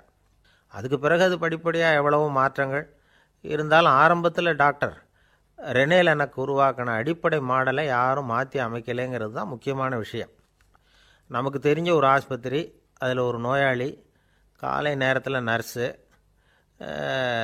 அந்த பக்கமாக போயிட்டு இருந்தாங்க. அதை பார்த்துட்டு ஒரு நர்ஸுன்னு கத்துறார். நர்ஸு அவசரமாக ஓடி என்ன விஷயம்னு கேட்டாங்க. சிஸ்டர், இங்கே பாருங்கள், உங்கள் டாக்டரை என் நெஞ்சில் அவர் காதை வச்சு கேட்டுக்கிட்டு இருக்கிறார் அப்படின்னார் நோயாளி. சிஸ்டர் பதட்டப்படாமல், அதனால் என்ன, இந்த டாக்டர் பழமையான விஷயங்களில் ரொம்ப நம்பிக்கை உள்ளவர், அதனால் ஸ்டெதாஸ்கோப்பை உபயோகப்படுத்தாமல் காதை வச்சு கேட்குறார், அது ஒன்றும் தப்பு இல்லை அப்படின்னாங்களாம்.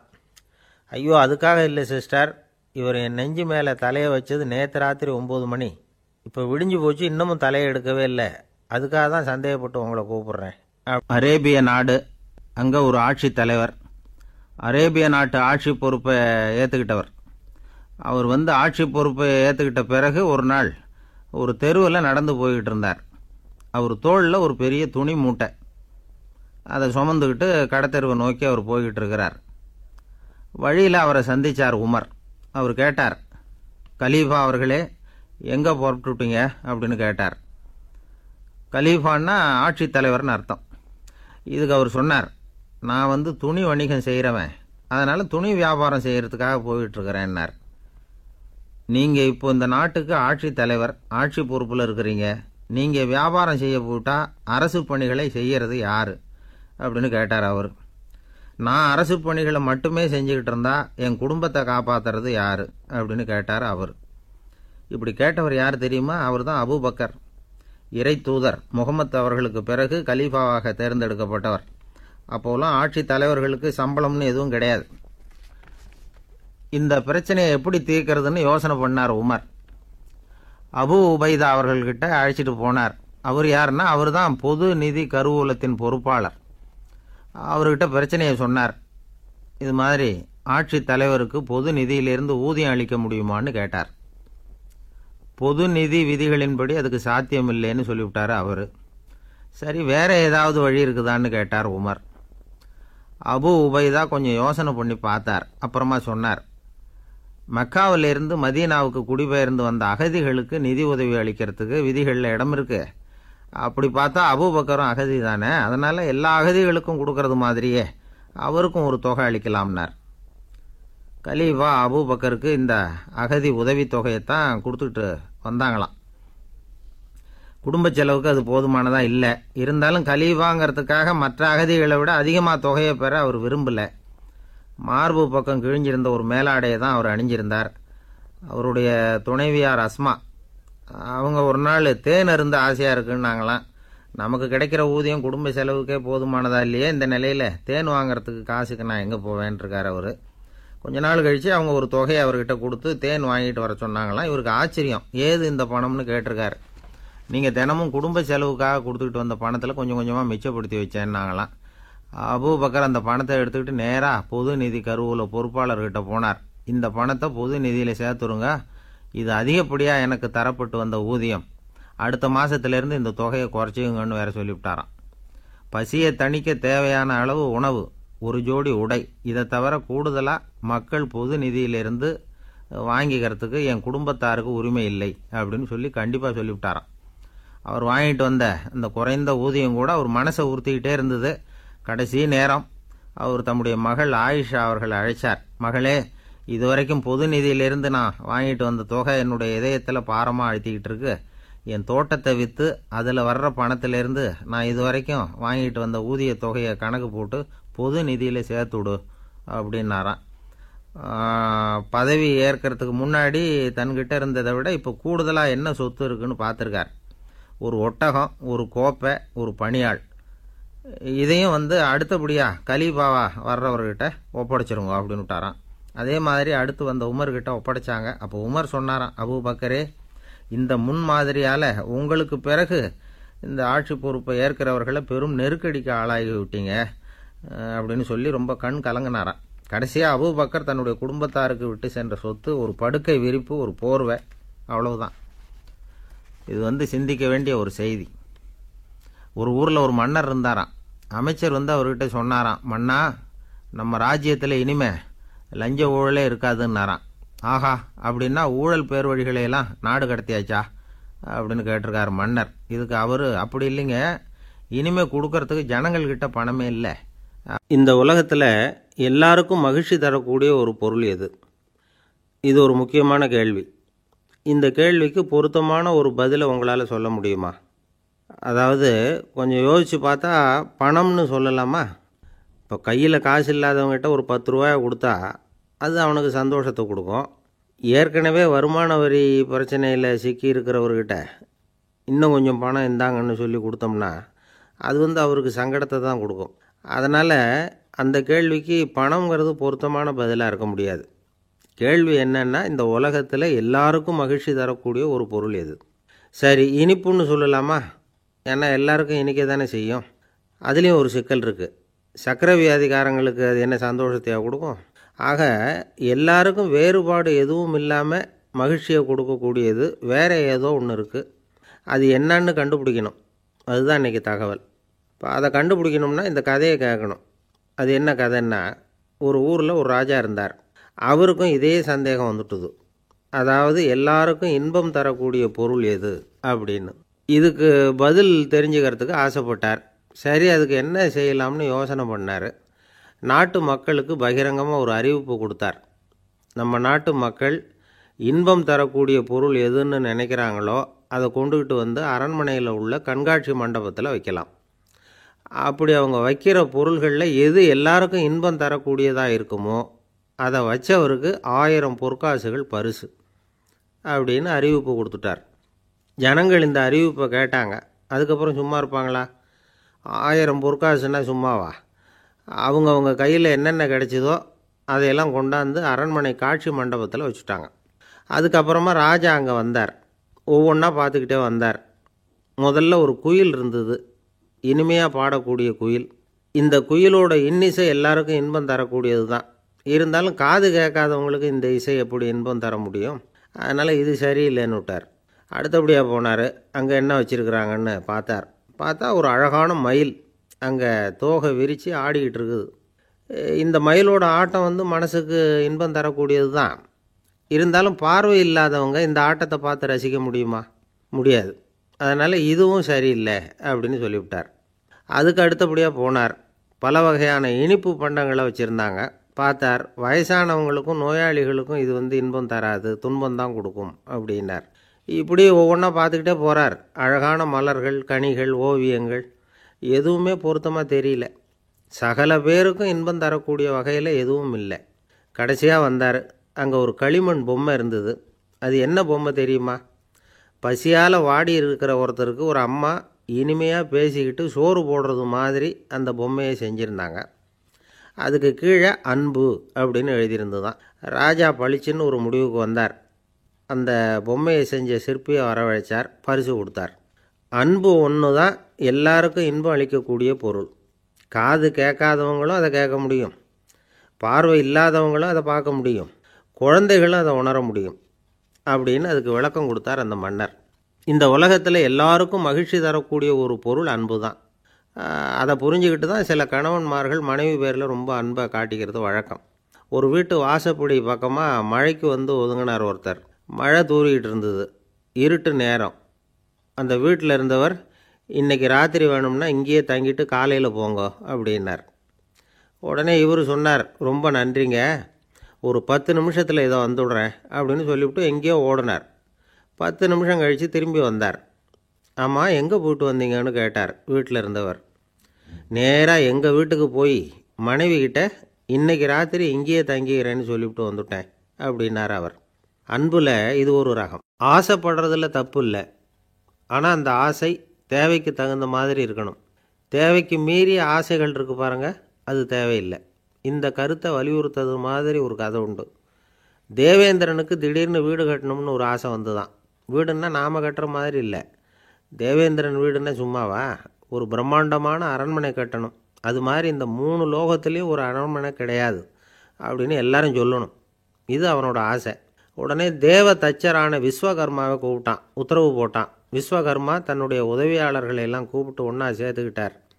படாத பாடுபட்டு ஒரு பெரிய அரண்மனையை கட்டி முடித்தார். கட்டி முடிக்க 1000 வருஷம் ஆச்சு. தேவேந்திரன் பார்க்குறான். அவனுக்கு திருப்தி ஏற்படலை. என்னுடைய அந்தஸ்துக்கு இது ரொம்ப சாதாரணமான கட்டிடம், இதை விட இன்னும் பெருசாக கட்டு அப்படின்னா.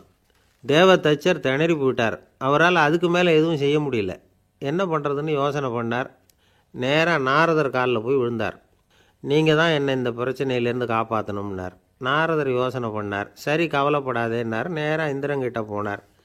இந்திரன் நாரதரை பார்த்த உடனே வாங்கன்னு கூட்டிகிட்டு போய் அரண்மனையை காட்டினான். இது மாதிரி ஒரு அரண்மனையை நீங்கள் வேறு எங்கேயாவது பார்த்துருக்குறீங்களா அப்படின்னு ரொம்ப பெருமையாக கேட்டான்.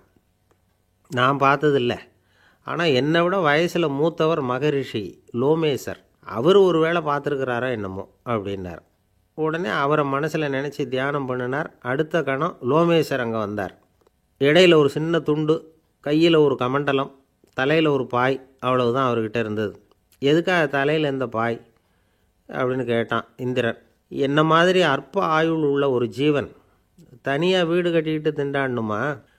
இந்த பாய் தான் ஒரு வீடு மாதிரி எனக்கு நிழல் கொடுக்குது அப்படின்னார் அவர். என்னது, உங்களுக்கு அவ்வளவு கொஞ்சமான ஆயுளா அப்படின்னு ஆச்சரியத்தோடு கேட்டான் இந்திரன். ஆமாம், இதை பாரு, என்னுடைய மார்பில் ஒரு பொற்காசு அளவுக்கு ரோமம் உதிர்ந்துட்டுது. எப்போ என் உடம்புல உள்ள எல்லா ரோமமும் உதிர்ந்துருமோ அப்போ என்னுடைய ஆயுள் முடியும் அப்படின்னார். எப்போ அந்த ரோமங்கள் பூரா உதிரும்னு கேட்டான் இவன். ஒரு பிரம்மா மறைஞ்சதும் ஒரு ரோமம் உதிரும். என் உடம்புல உள்ள ரோமங்களின் எண்ணிக்கை எவ்வளவோ அவ்வளவு பிரம்மாக்கள் தோன்றி அவங்க ஆயுள் முடியும் பொழுது என் உடம்புல உள்ள ரோமங்கள் பூரா உதிரும் அப்படின்னார். அப்படின்னா ஒரு பிரம்மாவோட ஆயுள் எவ்வளவு காலம்னு கேட்டான். ஒரு பிரம்மாவுக்கு 100 தேவ வருஷம்.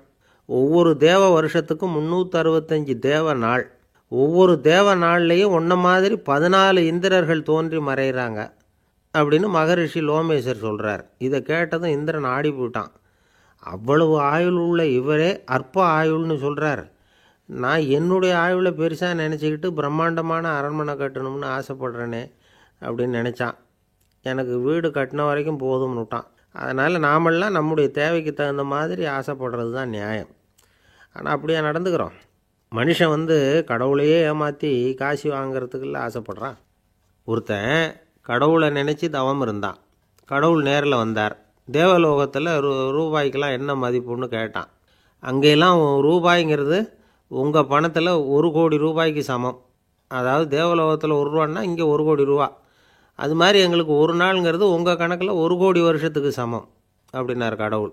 அப்படின்னா எனக்கு நீங்கள் அதிகமாக எதுவும் தர வேணாம், உங்கள் கணக்குப்படி ஒரே 1 ரூபா கொடுங்க, அது போதும்னா இவன் ரொம்ப சாமர்த்தியமாக. கடவுள் யோசனை பண்ணார். அது ஒன்றும் கஷ்டம் இல்லை, 1 ரூபா தானே கேட்குற, கொடுத்துட்றேன். ஆனால் இப்போ வரும்பொழுது நான் எடுத்துக்கிட்டு வரல, எங்கள் கணக்குப்படியே 1 நாள் பொறுத்துக்க பணத்தோடு வந்துடுறேன் அப்படின்னு சொல்லிவிட்டு பறந்து போயிட்டார். ஒரு நாள் ஒரு தகப்பனார் தன்னுடைய பிள்ளையை அழைச்சிட்டு வந்தார். சார், இவன் சரியாக படிக்க மாட்டேங்கிறான், பெரியவங்களை மதிக்க மாட்டேங்கிறான், நீங்கள் கொஞ்ச நாள் இவனுக்கு குருவாக இருந்து நல்ல விஷயங்களை சொல்லி கொடுத்தா தேவையில்லைன்னார். பெரியவங்களையும் மதிக்காதவன் எப்படி என்ன மதிக்க போகிறான் அப்படிங்கிறது நமக்கு யோசனை வரும் இல்லையா? வேணாங்க, என்னை விட்டுருங்க அப்படின்னோம். அவர் விட மாட்டேன்னு விட்டார். இல்லைன்னா அவரே சிஷ்யன் ஆகிடுவார் போல இருந்தது. சரி, வேறு வழி இல்லாமல் அந்த பையனையே என்னுடைய சீடனை ஏற்றுக்கிட்டு உபதேசமெல்லாம் பண்ண ஆரம்பித்தோம். அதாவது குரு பக்தின்னா அது எப்படி இருக்கணுங்கிறத பற்றி சொல்லி கொடுத்தோம் அவனுக்கு. சதமகர் அப்படின்னு ஒரு குரு இருந்தார். அவருக்கு ஒரு சீடர். அவன் பேர் துளசி சைதன்யன். நைஷ்டிக பிரம்மச்சாரி. தன்னுடைய குருவுக்கு எந்த நேரத்தில் எது தேவைங்கிறத புரிஞ்சுக்கிட்டு சேவை செய்கிறவன். ஆனால் இவனை பற்றி மற்ற சீடர்களுக்கு பொறாமை வந்துட்டுது. இவன் மட்டும் இப்படி இருக்கானேன்னு உடனே குருக்கிட்ட போய் கோல் மூட்டினாங்க. அவன் சரியில்லை, அவன் நடந்துக்கிறது சரியில்லை, அப்படி இப்படின்னு எதையாவது சொல்லி. இருந்தாலும் இதையெல்லாம் அந்த குரு நம்பலை. அவருக்கு தெரியும் யார் யார் எப்படின்னு. துளசி சைதன்யன் பெருமையை மற்ற சீடர்களுக்கு உணர்த்தணும் அப்படின்னு நினைச்சார். அதுக்கு ஒரு வழி பண்ணார். ஒரு நாள் சீடர்களை எல்லாம் கூப்பிட்டுக்கிட்டு ஒரு காட்டு வழியாக போய்கிட்டு இருந்தார். அங்கே ஒரு பெரிய மலை அருவி கொட்டிக்கிட்டு இருந்தது. குரு சீடர்கள் பக்கம் திரும்பினார். இந்த மலையின் மேலே இருந்து அந்த படுபாதாளத்தில் குதிக்கிறதுக்கு உங்களில் யார் தயார் அப்படின்னு கேட்டார். ஒரு சீடனும் வாயை திறக்கலை, ஒதுங்கி நின்றுக்கிட்டாங்க. பின்னாடி மூட்டை முடிச்சோடு வந்துக்கிட்டு இருந்தான் துளசி சைதன்யன். அவனை பார்த்தார். தபாருப்பா, நீ மேலே இருந்து அந்த அருவியில் குதி அப்படின்னார். அப்படியே செய்கிறேன் சுவாமின்னா ஓடி போய் பொத்துன்னு குதிச்சுட்டான். அடுத்த கணமே குருநாதர் தன்னுடைய யோக சக்தியால் பறந்து போய் அவன் கீழே விழுந்துடாமல் தாங்கி பிடிச்சி கொண்டுகிட்டு வந்துட்டார். மற்ற சீடர்களுக்கெல்லாம் ஒரு மாதிரி ஆயிட்டுது. அடுத்தபடியாக என்ன பண்ணலாம்னு யோசித்தாங்க இவனை மாட்டி விடுறதுக்கு. ஒரு நாள் வெத்தலை அடிக்கிற ஒரு சின்ன உரலையும் உலக்கையையும் எடுத்து ஒளிய வச்சுட்டாங்க. சதமகர் சன்னியாசி இல்லை, அவர் வெத்தலை போடுவார். பல்லு சரியில்லை, அதனால் இடித்து தான் வெத்தலையை போடணும். திடீர்னு வெத்தலை பாக்கு கேட்டார். வழக்கமாக உரலில் இடித்து தர்றது தான் துளசியின் பழக்கம். உரலை தேடினா கிடைக்கல, என்ன பண்ணுறது? குரு கேட்டுவிட்டாரே, குரு சேவை தானே முக்கியம். என்ன பண்ணால் வெத்தலை பாக்க தன்னுடைய வாயில் போட்டு முன்னு அதை எடுத்து அவர்கிட்ட கொடுத்துட்டான். குரு எதையோ படிச்சுக்கிட்டே அதை வாங்கி வாயில் போட்டுக்கிட்டார். துளசி இன்னைக்கு தாம்பூலம் நல்லா இடிக்கப்பட்டிருக்கு, ருசியாக வேற இருக்குது, அதை இடித்த பாத்திரத்தை என் கண்ணால் பார்க்கணும்னு ஆசையாக இருக்குன்னு விட்டார். அதை மட்டும் அனுப்பி போய் நீ வர வேண்டான்னு வேற சொல்லிவிட்டார். இதை கேட்டதும் துளசி தவிச்சு போயிட்டான். இவன் போகாமல் எப்படி வாயை மட்டும் அனுப்பி வைக்க முடியும்? இவன் தவிக்கிறத பார்த்ததும் மற்ற சீடர்களுக்கெல்லாம் மனசுக்குள்ளே ரொம்ப சந்தோஷம். துளசி கொஞ்சமும் யோசிக்கலை. வாழை எடுத்தான், தன்னுடைய தலையவே அப்படியே அறுத்து வெட்டி எடுத்தான். இன்னொரு சீடங்கிட்ட கொடுத்துட்டான், எடுத்துகிட்டு போகணுன்னு சொல்லி. கொண்டுட்டு போய் குரு முன்னாடி வைக்கிறாங்க. அந்த தலையில் வாய் திறந்துருக்கு, வெத்தலை போட்டு முன்னு இருந்தது, தெரிஞ்சு போச்சு, சிவப்பாக இருந்தது. அவனுடைய குரு பக்தியை இப்போ எல்லாரும் ஒத்துக்கிட்டாங்க. அதுக்கப்புறம் குரு சதமகர் தன்னுடைய அற்புத திறமையினால் அந்த தலையை மறுபடியும் ஒட்ட வச்சுட்டார். துளசிக்கு உயிர் வந்துட்டுது. இப்படி ஒரு பெரிய கதை உண்டு. அதாவது துளசி சைதன்யன் அவனுடைய குரு பக்தி எப்படி அப்படின்னு கேட்டோம். ரொம்ப அபாரம். அப்படின்னு அந்த பையன் அடக்கமாக. சும்மா விளையாட்டுக்காக தான் அப்படி அவங்ககிட்ட கேட்டோம். ஏன்பா உன்னுடைய குரு பக்தியை என்கிட்ட காட்டுறதுக்கு உன்னோட கழுத்தை நீயே அறுக்கணும்னு நான் சொன்னேன், அதை நீ செய்வியா அப்படின்னு கேட்டோம். என்னுடைய கழுத்தை நானே அறுக்க வேண்டிய அவசியம் இல்லை சார் அப்படின்னா அவன். ஏண்டான்னு, அதே காரியத்தை தான் இனிமேல் நீங்கள் தினமும் செய்ய போகிறீங்களே சார் அப்படிங்கிறான். ஒருத்தர் ரொம்பவும் மகிழ்ச்சியாக வந்துக்கிட்டு இருந்தார். என்ன விஷயம்னு விசாரித்தேன். நான் தோற்று போயிட்டேன், அதுதான் மனசுக்கு மகிழ்ச்சியாக இருக்குது அப்படின்னார். எனக்கு இது ரொம்ப ஆச்சரியமாக போச்சு. இந்த உலகத்தில் தோற்று போகிறவங்க யாரும் மகிழ்ச்சியாக இருக்கிறதில்ல. அப்படி இருக்கிறப்ப இவர் இப்படி சொல்கிறாரே, எங்கே தோற்று போனீங்கன்னு கேட்டேன். அதுக்கப்புறம் தான் அவர் விவரமாக சொன்னார். என்னோட 5 வயசு குழந்தையோட நான் விளையாடிக்கிட்டு இருந்தேன். அந்த விளையாட்டில் என் குழந்தை ஜெயிச்சுட்டுது, நான் தோற்று போயிட்டேன் அப்படின்னார் ரொம்ப உற்சாகமாக. நான் யோசித்து பார்த்தேன். அதாவது நாம் சின்ன குழந்தையாக இருக்கிறப்போ எந்த விளையாட்டில் கலந்துக்கிட்டாலும் அதில் நாம் தான் ஜெயிக்கணும்னு ஒரு வெறி நமக்குள்ளே இருக்கும். நம்மளை எதிர்த்து விளையாடுறவர் நல்லவரா கெட்டவரா, பெரியவரா சின்னவரா அப்படிங்கிறதெல்லாம் முக்கியம் கிடையாது. அவர் தோற்று போகணும், நாம் ஜெயிக்கணும், அதுதான் முக்கியம். எதிரியை சந்தோஷப்படுத்த விளையாடுகிற கலை அப்போ நமக்கு தெரியறதில்ல. வாழ்க்கையில் ஒரு பக்குவம் வந்ததுக்கு அப்புறம் வெற்றி பெறணுங்கிற மன அழுத்தம் போயிடுது. போட்டியில் ஜெயிக்கணுங்கிறத விட குழந்தையை சந்தோஷப்படுத்தணுங்கிறது முக்கியமாக போச்சு. ஜெயிக்கணுங்கிற வெறி ஓடி போட்டுது. ஒரு குழந்தையாக இருந்தப்போ நம்ம வளர்ச்சிக்கு உதவிய வெறி பெரியவனானதுக்கு பிறகு நமக்கு எதிரியாக மாறுது. அதை சரியான சமயத்தில் நாம் புரிஞ்சுக்கிட்டோம்னா போதும், நாம் பொழைச்சிக்கலாம். ஒவ்வொரு மனுஷனுமே வாழ்க்கையோட அடுத்த கட்ட வளர்ச்சியில் அடி எடுத்து வைக்கிற நேரத்தில் தன்கிட்ட இருந்து ஏதோ ஒரு குணத்தை அல்லது தன் குணம் இருந்த ஏதோ ஒரு உறவை நாம் இழக்கத்தான் வேண்டியிருக்குது. ஒரு கட்டம் வரைக்கும் உதவியாக இருந்த குணம் அடுத்த கட்டத்துக்கு தடையாக கூட மாறிடலாம். இந்த பரிமாண மாற்றத்துக்கு உள்ளாகிற ஒவ்வொருத்தரும் பிரத்யட்சமாக இதை உணர்றாங்க. ஆனால் பல பேர் எப்படின்னா பழசை திறந்துவிட்டு புதிய கொள்கைகளை உருவாக்கிக்கிறதுக்கு இஷ்டம் இல்லாமல் இருந்துவிடுறாங்க, அல்லது அப்படி செய்ய முடியாமல் தவிக்கிறாங்க. இதையெல்லாம் மீறி அந்த பழசை திறந்துவிட்டா அதை இழந்ததால் உண்டாகிற மன அழுத்தம் சில காலத்துக்கு வருத்திக்கிட்டு தான் இருக்கும், வேறு வழி இல்லை. ஆரோக்கியமான ஒரு முன்னேற்றத்துக்காக அந்த மன அழுத்தத்தை தாங்கிக்கத்தான் வேணும் அப்படிங்கிறாரு அந்த உலக புகழ்பெற்ற மேதை ஒருத்தர், இந்த ஸ்காட் பெக் அப்படிங்கிறவர். பிறந்த நாள் முதல் இதுதான் சரி அப்படின்னு கற்பிக்கப்பட்டு வந்த ஒவ்வொரு தத்துவத்தையும் தங்களுடைய வளர்ச்சிக்கு தகுந்த மாதிரி மாற்றி அர்த்தப்படுத்தி கொள்ள முடியாமல் வாழ்க்கை சூழலில் அப்படியே அரைப்பட்டு தூளாகிறவர்கள் தான் ரொம்ப தவிக்கிறாங்களாம். இதுதான் அவருடைய கருத்து. பெரும்பாலும் மனிதர்களுடைய நடுத்தர வயசில், அதாவது 30 தாண்டுகிற சமயத்தில் தான் இந்த தவிப்பு உண்டாகுதான். இதை தான் மேற்கத்திய நாடுகளில் அடிக்கடி மிட் லைஃப் கிரைசிஸ் அப்படின்னு சொல்கிறாங்க. அப்பப்போ பழசையெல்லாம் தொலைச்சி விட்டு புதுசாக பிறக்கிறதுக்கு கற்றுக்கணும். ஒவ்வொரு நிமிஷத்தையும் அந்த நிமிஷத்துக்கு ஏற்ற சித்தாந்தம் கொண்டவர்களாக சந்திப்போம் அப்படிங்கிறார் அந்த உளவியல் நிபுணர். இப்படி பழகிக்கிட்டால் வாழ்க்கை இன்பமயம், இல்லைன்னா தவிப்பு மயம்தான். பழசை தொலைக்க முடியாதவர்களில் எத்தனையோ பேர் உண்டு, எத்தனையோ ரகம் உண்டு. அதில் வேடிக்கையான நண்பர்களும் உண்டு. ஒருத்தர் நண்பர் வீட்டுக்கு போனார். அவர் ஏதோ இனிப்பு பலகாரம் கொடுத்து சாப்பிட சொல்லியிருக்கிறாங்க அவங்க வீட்டில். இவர் சாப்பிட்டு பார்த்துட்டு சொன்னாராம், சார் 6 மாதத்துக்கு முன்னாடி ஒரு தடவை இங்கே வந்தேன், அப்போது ஒரு இனிப்பு பலகாரம் கொடுத்தீங்க, அது இதை விட நல்லா இருந்தது சார் அப்படின்னாராம். அப்போ செஞ்ச அதே இனிப்பு பலகாரம் தான் சார் இதுவும் அப்படின்னாராம் அவர். இயேசுநாதர்கிட்ட ஒருத்தர் கேட்டாராம், இயேசுவே என்னை எவ்வளவு நேசிக்கிறீர்கள் அப்படின்னு. அவர் தன்னுடைய 2 கைகளையும் அகல விரித்து இவ்வளவு என்று சொல்லி சிலுவையில் உயிர் நீத்தார் அப்படின்னு சொல்லுவாங்க. அதாவது அந்த நேசிப்புக்கு எல்லை கிடையாது, அதே போல் மன்னிப்புக்கும் எல்லை கிடையாது. இது இயேசுநாதர் சொல்லி கொடுத்த ஒரு பாடம். இயேசுனுடைய சீடர்களில் ஒருத்தன் பீட்டர், அவன் ஒரு நாள் இயேசுநாதர்கிட்ட கேட்டிருக்கான், இயேசுவே நான் என்னுடைய தம்பிக்கிட்ட அடிக்கடி சண்டை போட்டுக்கிட்டு இருக்கிறேன், என்னுடைய சகோதரன் கூட, அவனை நான் எத்தனை தடவை மன்னிக்கிறது? ஏற்கனவே 7 தடவை அவனை மன்னிச்சுட்டேன் அப்படின்னு சொல்லியிருக்கிறான். அப்போது இயேசு சொன்னாராம், மன்னிக்கிறதுக்கு எத்தனை தடவைங்கிற கணக்கெல்லாம் கிடையாது, எத்தனை தடவை உன்னுடைய சகோதரன் உன்னை கோபப்படுத்துகிறானோ அத்தனை தடவை நீ மன்னிக்கிறதுக்கும் தயாராக இருக்கணும், அதுதான் அப்படின்னு சொன்னாராம். அப்போ இவனுக்கு ஒன்றும் புரியல, இது என்ன அவன் தப்பு பண்ணிக்கிட்டே இருப்பான், நாம் மன்னிச்சுக்கிட்டே இருக்கிறதா அப்படிங்கிறது மாதிரி குழப்பமாக இருந்திருக்கிறான். அப்போது இயேசுநாதர் தன்னுடைய சீடன் பீட்டர்கிட்ட ஒரு கதை சொன்னாராம். அந்த கதை இன்றைக்கு நாம் எல்லாரும் சிந்தித்து பார்க்க வேண்டிய ஒரு கதை. அதாவது மன்னிப்பை விரும்புகிறவர்கள் மன்னிக்கவும் தயாராக இருக்க வேண்டும் அப்படிங்கிறது தான் அந்த கதையினுடைய தத்துவம். அந்த இயேசுநாதர் சொன்ன கதை என்னென்னா, ஒரு மன்னர் இருந்தார். அவர் ஒரு நாள் அரண்மனையில் உட்காந்து கணக்கு வழக்குகள்லாம் பார்த்துக்கிட்டு இருந்தார். நம்ம அரண்மனையிலேருந்து யார் யார் அரசாங்க கடன் வாங்கியிருக்கிறாங்க, யார் யார் திருப்பி செலுத்தியிருக்கிறாங்க அப்படிங்கிற விவரத்தையெல்லாம் பார்த்துக்கிட்டு இருந்தார். அப்போ தான் புரிஞ்சுது, அந்த அரண்மனையில் வேலை செய்கிற ஒருத்தனே அரசாங்க கடன் வாங்கியிருக்கிறான். எவ்வளவு? 10,000 பொற்காசுகள் வாங்கியிருக்கான் கடன். இந்த 10,000 பொற்காசுகளை திருப்பி செலுத்தலை அரசாங்கத்துக்கு.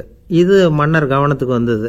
உடனே நம்ம அரண்மனையில் இருக்கிறவனே அரசு கடன் வாங்கி திருப்பி செலுத்தாமல் இருக்கான், அவனை கூப்பிட்டு வாங்கன்னு சொல்லி கூப்பிட்டுட்டு வந்தாங்களாம்.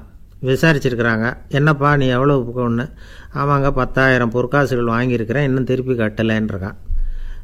உடனே அவர் மன்னர் சொல்லியிருக்கிறார், நம்ம சட்டத்திட்டப்படி நீ உடனே பணத்தை திருப்பி கட்டிடு. அப்படி உன்னால் கட்ட முடியலன்னா உன்னுடைய வீடு வாசல் சொத்து சுகம் எல்லாத்தையும் விற்று அந்த பணத்தை அரசு கருவூலத்தில் சேர்த்துக்கிறதுக்கு நானே ஏற்பாடு பண்ணிடுறேன் அப்படின்னு அந்த மன்னர் சொன்னாராம். இவன் அப்படியே அதிர்ச்சி ஆகிட்டான். அப்படியே பொத்துன்னு காலில் விழுந்தானா. மன்னா என்னை மன்னிச்சுங்க, என்னால் முடியல, எனக்கு மன்னிப்பு கொடுங்க அப்படின்ட்டுருக்கான். உடனே அவர் எழுந்திரிச்சு, சரி நீ மன்னிப்பு கேட்டுவிட்ட, அதனால் உன்னை மன்னிக்கிறேன், நீ பணம் கட்ட வேண்டாம் அப்படின்னு சொல்லி அந்த மன்னர் அவனை விட்டுட்டாராம். பணத்தையும் தள்ளுபடி போட்டார், நீ திருப்பி கட்ட வேண்டான்னு. இவனுக்கு ரொம்ப மகிழ்ச்சி. அதனால் ரொம்ப உல்லாசமாக வந்துகிட்டு இருக்கிறான். தெருவில் வந்துக்கிட்டு இருக்கிறப்ப இவங்கிட்ட கடன் வாங்கின ஒருத்தன் எதுக்கு வந்துக்கிட்டு இருக்கான். அவன் இவங்கிட்ட ஒரு 100 பொற்காசுகள் கடன் வாங்கியிருக்கான். அவன் வந்தான். இவன் போய் அவன் சாட்டையாக பிடிச்சிக்கிட்டான், நீ எப்படா என் கடனை திருப்பி கொடுக்க போகிறேன்னு. அவன் இப்போ முடியல, கொஞ்சம் பொறுத்துக்கா, அப்புறம் தரேன் இருக்கான். அதெல்லாம் முடியாது, நீ கொடுத்து தான் ஆகணும் அப்படின்னு இவன் புடிவமாக சொல்கிறான். இப்போ நிலைமையை பாருங்கள். இவன் ஏற்கனவே 10,000 பொற்காசுகள் அரசாங்கத்தில் கடன் வாங்கினா அதுக்கு மன்னிச்சு விட்டுட்டார் இவனை. ஆனால் இவன் இன்னொருத்தனை மன்னிக்கிறதுக்கு தயாராக இல்லை. இவங்கிட்ட கடன் வாங்கின இன்னொருத்தன் 10 பொற்காசுகள், அவனை மன்னிக்க தயாராக இல்லை. அவனை கொண்டு போய் நீதிமன்றத்தில் கொண்டு போய் நிறுத்தி தண்டனை வாங்கி கொடுத்துட்டான். நீதிபதி என்ன சொன்னார், அந்த இவன் வாங்கின பொற்காசுகளை திருப்பி கட்டுற வரைக்கும் ஜெயிலில் இருக்கணுங்கிறது தீர்ப்பு. ஆனால் உடனே அரசர் காதில் விழுந்தது. சொல்லிட்டாங்க, உங்ககிட்ட மன்னிப்பு வாங்கிட்டு போனானே ஒருத்தன், அவன் இன்னொருத்தனை மன்னிக்கிறதுக்கு தயாராக இல்லை, அவனை கொண்டு போய் ஜெயிலில் அடைச்சிட்டான் அப்படின்னு. உடனே மன்னர் பார்த்தார், இவனை மறுபடியும் கூப்பிட்டு வர சொன்னார். தபாரப்பா, நான் உன்னை மன்னிச்சு விட்டேன், ஆனால் நீ இன்னொருத்தனை மன்னிக்கிறதுக்கு தயாராக இல்லை, அதனால் என்னுடைய தீர்ப்பையும் மாற்றுறேன், நீயும் அரசு கடன் தீர்ற வரைக்கும் ஜெயிலில் தான் இருக்கணும் அப்படின்னு சொல்லி ஜெயிலுக்கு அனுப்பிச்சிட்டாராம். இப்படி ஒரு கதையை இயேசுநாதர் தன்னுடைய சீடருக்கு சொன்னதாக ஒரு வரலாறு. அது என்ன, அதிலேருந்து நாம் புரிந்து கொள்ள வேண்டியதுன்னா, நாம் மன்னிக்கப்படணும்னு நாம் விரும்புகிறோம்னா நாம் இன்னொருத்தரை மன்னிக்கிறதுக்கு தயாராக இருக்கணும். அதனால் நாம் இன்னொருத்தரை யாரையும் மன்னிக்க மாட்டோம், ஆனால் என்ன இன்னொருத்தர் மன்னிக்கணும் அப்படிங்கிறது மாதிரி செய்யக்கூடாதுன்னு சொல்லுவாங்க. அது மாதிரி நாம் இப்போ இது தப்பாக புரிஞ்சுக்கிறவங்களும் இருக்கிறாங்க. பாவம் மன்னிப்புங்கிறதுலாம் எதுக்குன்னா, அதாவது மறுபடியும் பாவம் செய்யாமல் இருக்கிறதுக்காக தான். அதான் மன்னிக்கிறாரே அப்படிங்கிறதுக்காக மறுபடியும் பாவம் பண்ணிகிட்டு இருக்கிறது இல்லை. அதான் ஒருத்தர் கேட்டாராம், பாவத்திலேருந்து மன்னிப்பு கிடைக்கணும்னா நீ என்ன செய்யணும் அப்படின்னு கேட்டிருக்கார். அதுக்கு அவன் சொல்லியிருக்கிறான், நான் முதல்ல பாவம் செய்யணும், அப்போ தானே மன்னிப்பு கிடைக்கும் அப்படின்னு நானாம். இப்படிப்பட்டவர்கள் தான் இன்றைக்கி உலகத்தில் அதிகமாக இருக்கிறாங்க. அதனால் இந்த மன்னிப்பின் மகத்துவங்கிறது இயேசுநாதர்கிட்டேருந்து தான் நாம் புரிஞ்சுக்கணும். அந்த இயேசு சொன்ன அந்த மன்னிக்கிற மனோபாவம் இருந்தால் இன்றைக்கி உலகம் பூராவும் அமைதி பூங்காவாக இருக்கும். அதில் ஒன்றும் ஆச்சரியமே இல்லை, அதில் ஒன்றும் சந்தேகமும் இல்லை. அதனால் மன்னிக்கிற மனோபாவத்தை நாம் எல்லாரும் நமக்குள்ளே வளர்த்து கொள்ள வேண்டும் அப்படிங்கிறது தான் நாம் இன்றைக்கு எல்லோரும் சிந்தித்து பார்க்க வேண்டிய ஒரு செய்தி. ஒரு வயசான அம்மா தெரு வழியாக போயிட்டு இருந்தாங்க. அவங்க கையில் எண்ணத்தையோ வச்சுக்கிட்டு அதை அடிக்கடி பார்த்துக்கிட்டே இருந்தாங்க. ஒருத்தன் மெதுவாக அவங்கக்கிட்ட போய் கையில் இருக்கிறது என்ன அப்படின்னு எட்டி பார்த்தா அவங்க கையில் 4 பல் இருந்துதான். இவன் ஆச்சரியமாக அந்த அம்மாவை பார்த்தான். ஏம்மா உனக்கு என்ன பைத்தியமா, ஏது இந்த பல், இதை என்னத்துக்காக கையில் வச்சுக்கிட்டு அலைஞ்சிக்கிட்டு இருக்கிற அப்படின்னு கேட்டிருக்கான். அதுக்கு அந்த அம்மா விவரம் சொல்ல ஆரம்பித்தாங்களாம். இதை பாருப்பா, எனக்கு ஒரு மகன் இருந்தான், அவனை ரொம்ப செல்லமாக வளர்த்தேன். அவனை தரையிலே நடக்க விடுறதில்ல, எப்பவும் தூக்கி வச்சுக்கிட்டு இருப்பேன். அவன் நல்லா பெரியவனாகி பள்ளிக்கூடம் போகிறப்ப கூட அவன் புஸ்தக மூட்டையை நான் தான் சுமந்துக்கிட்டு போவேன். பார்க்குறவங்க கூட கேலி பண்ணுவாங்க, ஏம்மா படிக்க போகிறது நீயா உன் பிள்ளையான்னு கேட்பாங்க. அவன் இன்றைக்கி எவ்வளவோ பெரிய மனுஷன் ஆகிட்டான், வெளிநாட்டில் பெரிய உத்தியோகத்தில் இருக்கான். சமீபத்தில் இங்கே வந்துட்டு போனான். ஒரு நாள் ஏதோ கோபத்தில் என்ன அரைஞ்சுட்டான். அப்போ இந்த 4 பல்லும் கீழே விழுந்துட்டுது. இன்னமும் கூட விழுந்திருக்கும், ஆனால் பல்லு தான் இல்லை. என் புள்ள அரைஞ்சதுனால விழுந்த பல்லு இல்லையா அது. அதனால் இதை எப்பவும் என் கையிலேயே வச்சுக்கிட்டு ஆசையோடு பார்த்துக்கிட்டு இருக்கிறேன். அவன் தான் வெளிநாட்டுக்கு போட்டான், அவனை பார்க்க முடியாத ஏக்கத்தை நான் இந்த பல்லை பார்த்து போக்கிக்கிறேன் அப்படின்னு நாங்களாம் அந்த அம்மா. இந்த கதை எதுக்காகன்னா, தாய் அன்பு அப்படிங்கிறது எப்படிப்பட்டதுங்கிறத புரிஞ்சுக்கிறதுக்காக. கல்யாணம் ஆனதுக்கப்புறம் தாயை மறந்து விட்றவங்க எத்தனை பேர் இந்த உலகத்தில்? அவங்க காதில் வேணுங்கிறதுக்காக தான் இந்த தகவல். ஆனால் ஒரு விஷயம் மட்டும் நல்லா புரிஞ்சுக்கணும், தாயை மதிக்க தெரிஞ்சவங்க தான் இன்றைக்கி வாழ்க்கையில் எல்லா விதத்துலேயும் முன்னுக்கு வந்திருக்கிறாங்க. வேணும்னா விசாரித்து பார்த்துக்குங்க. இன்னொரு அம்மா இருந்தாங்க. அவங்க தினமும் ஒரு கோயிலுக்கு வருவாங்க. சாமியை பார்த்து, கடவுளே நான் இறந்து போனால் நரகத்துக்கு போகணும் அப்படின்னு வேண்டிக்குவாங்களாம். எல்லோரும் சொர்க்கத்துக்கு போகணும்னு தானே கடவுள்கிட்ட வேண்டிக்குவாங்க. இந்த அம்மா தினம் நான் நரகத்துக்கு போகணும் அப்படின்னு வேண்டிக்கிறாங்க. அங்கேருந்து அர்ச்சகருக்கு இது சந்தேகம். ஒரு நாள் அதை நேரடியாகவே அவங்கக்கிட்ட கேட்டுவிட்டார். அதுக்கு அந்த அம்மா பதில் சொன்னாங்களாம், ஐயா, எனக்கு கல்யாணம் ஆகி ரொம்ப நாள் வரைக்கும் குழந்த பாக்கியம் இல்லாமல் இருந்தது. கோயில் குளம் எல்லாம் சுற்றி வந்தேன். ரொம்ப நாள் கழித்து ஒரு குழந்த பிறந்தது, ஆண் குழந்தை. அவனை நான் ரொம்ப செல்லம் கொடுத்து வளர்த்தேன். அதோட விளைவு என்ன ஆச்சுன்னா, அவன் ரொம்ப மோசமாக ஆயிட்டான். கெட்ட பழக்க வழக்கம்லாம் கற்றுக்கிட்டான். அவன் இறந்து போனால் நிச்சயம் அவனுக்கு நரகம்தான் கிடைக்கும். அந்த அளவுக்கு கெட்டவன் அவன். அப்படிப்பட்ட காரியங்கள்லாம் பண்ணிகிட்ருக்கான், எனக்கு தெரியும். இவனுக்காக நரகத்தில் கூட யாரும் தயவு காட்ட மாட்டாங்க, தாட்சண்யம் காட்ட மாட்டாங்க.